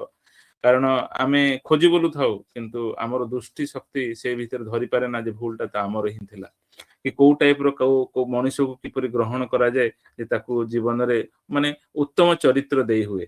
ମାନେ ଏସବୁ ଜିନିଷର ଯୋଉ କୌଶଳ ଯୋଉ ମାନେ କଣ କହିବି ମାନେ ଯୋଉ ମାନେ ଟେକ୍ନିକ୍ସ ଏଗୁଡା ଏତେ ସହଜ ଭାବରେ ଅଛି ସେଠି କଣ ଗ୍ରହ ଚକ୍ର କିମ୍ବା କୌଣସି ଜିନିଷର କାର୍ଯ୍ୟ କରେ ନା କେବଳ ମଣିଷର ଗୋଟେ ଭକ୍ତି ଭାବ ଟ୍ୟୁନ ଭାବ ରହିବା ଦରକାର ଠାକୁରଙ୍କ ପ୍ରତି ସବୁ ଜିନିଷ ସମ୍ଭବ ସେଇ ଭିତରେ ଦେଇକି।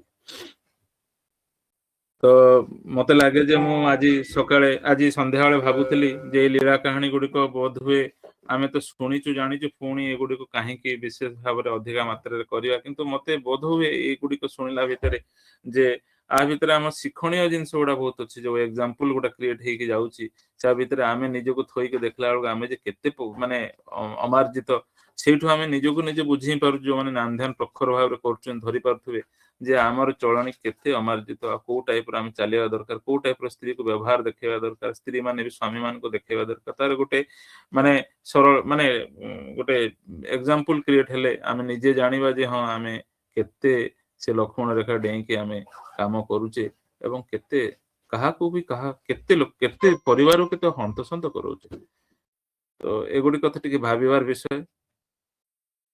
ମୋର ସମସ୍ତଙ୍କୁ ଅନୁରୋଧ ଏଇ ଯୋଉ 9ଟି ଘଟଣା ଆଜି ପ୍ରୀତିଲତା ମା ତୋଳି ଧରିଲେ ମା ମାନେ ତାଙ୍କ କ୍ଷେତ୍ରରେ ଆଉ ପୁରୁଷ ମାନେ ତାଙ୍କ କ୍ଷେତ୍ରରେ ଭାବି ଦେଖିବେ ଯେ ମୋର କରଣୀୟ କଣ ମୋର ନିଜ ସ୍ତ୍ରୀ ପାଇଁ ଏବଂ ସ୍ତ୍ରୀ ମାନେ ଭାବି ଦେଖିବେ ମୋର କରଣୀୟ କର ମୋ ସ୍ୱାମୀ ପାଇଁ। ଆ ଭିତରେ ବହୁତ ଘଟଣାବଳୀ ଅଛି ଯୋଉ ଘଟଣାବଳୀ ଗୁଡା ମନେ ରଖିବା ଦରକାର ଏବଂ ନିଜକୁ ନିଜେ ତୋଳି ସେଇ ଜାଗାରେ ହିଁ ମିଶେଇ ରଖିକି ନିଜେ ଭାବି ନେବା ଦରକାର ଯେ ଆମେ କେମିତି କରିବା ଉଚିତ। ଏହା ଫଳରେ ହିଁ ନାମ ଧ୍ୟାନ ଟା ଆକ୍ଚୁଆଲି ଠିକ ମାତ୍ରାରେ କାର୍ଯ୍ୟ ଫଳ ଦବ। ନାମ ଧ୍ୟାନ ଗୋଟେ ଅଲଗା ଚିନ୍ତାରେ ରଖିଦବା ଉଚିତ ନୁହେଁ। ଏଇ ଯୋଉ ଚିନ୍ତାଟା ଆମେ ଆଜି ପାଇଲୁ ଏଇ ଚିନ୍ତାଟାକୁ ହିଁ ନିଜ ଭିତରେ ପୁରେଇବାର ଅଛି ସେ ଘଟଣାବଳୀଟାକୁ ଭିତରେ ଡୁବି ଯିବାର ଅଛି ଏବଂ ଆମ ଘଟଣାବଳୀଟା ସେ ଘଟଣାବଳୀକୁ ପକେଇ କେତେ ମିସମ୍ୟାଚ ହଉଛି ଆଉ କିପରି କରିବା ଦରକାର ତାର ଗୋଟେ ପରିକଳ୍ପନାଟା କରିବାର ଅଛି। ବୁଝି ରଖନ୍ତୁ ଏଇ ଢଙ୍ଗଟା ଯଦି ଆପଣ ଟିକେ ତିଆରି କରିଦେବେ ନା ବହୁତ ଶୀଘ୍ର ଫଳ ମିଳିବ। ଠିକ ଅଛି ମୋ ଭିତରେ ଯାହା ଆସିଲା ମୁଁ ଜଣେଇଦେଲି ଆଗକୁ ଏଇ ପ୍ରୟାସ ଜାରି ରହୁ।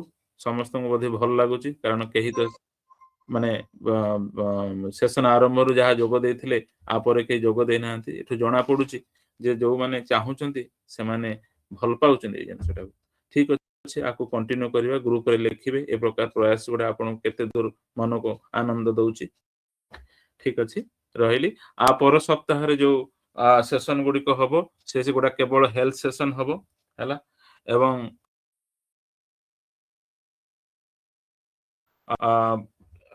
ଆମେ ମାନେ ଯୋଉ ଖାଦ୍ୟ ଆହାର ଦେଇକିରି ଯୋଉ ଦୁଃଖ ଭୋଗୁଛୁ ରୋଗ ନେଇକିରି ତାର ଗୋଟେ ସୁନ୍ଦର ଭାବରେ ମୁଁ କେତୋଟି ସେସନ ନେବି ପ୍ରୟାସ କରୁଛି ଆପଣ ମାନଙ୍କର ଇଚ୍ଛା ଆଗ୍ରହକୁ ବହୁତ ବଢେଇ ରଖିବା ପାଇଁ କିନ୍ତୁ ଆପଣ ମାନେ ମତେ ଏଇ ଭିକ୍ଷାଟା ଦେବେ ଯେ ନାମ ଧ୍ୟାନ ବଢେଇବି ଏବଂ ନାମ ଧ୍ୟାନ ଚିନ୍ତାଟାକୁ ଠିକ ରଖିବି। ଏଇ ଚିନ୍ତାର ପ୍ରୟାସ ପାଇଁ କୋଉ ପ୍ରକାର ଷ୍ଟେପ ନେଲେ ଚିନ୍ତାଟା ଠିକ ରହିବ ତାର ଗୋଟେ ଛୋଟ ରାଇଟ ଅପ୍ ଟେ ରେଡି କରୁଛି ମୁଁ ଆ ଭିତରେ ସମସ୍ତେ ସର୍କୁଲେଟ କରିଦେବେ ଆପଣଙ୍କ ପାଖକୁ ସେଇ ମାଫିକ ଚିନ୍ତାଟାକୁ ରଖିବାକୁ ଚେଷ୍ଟା କରିବେ ଆପରେ ନାମ ଧ୍ୟାନ ଦିଗଟା ଠିକ ରହିଲେ ଫଳଟା ବି ଠିକ ମିଳିଯିବ। ଏଇ ପ୍ରୟାସ ଭିତରେ ସମସ୍ତଙ୍କୁ ଧନ୍ୟବାଦ ଜଣାଉଛି ପ୍ରୀତିଲତା ମାଙ୍କୁ ବି ଧନ୍ୟବାଦ ଜଣାଉଛି ବହୁତ ଅକ୍ଳାନ୍ତ ପରିଶ୍ରମ କରି ଅଳ୍ପ ଦିନ ଭିତରେ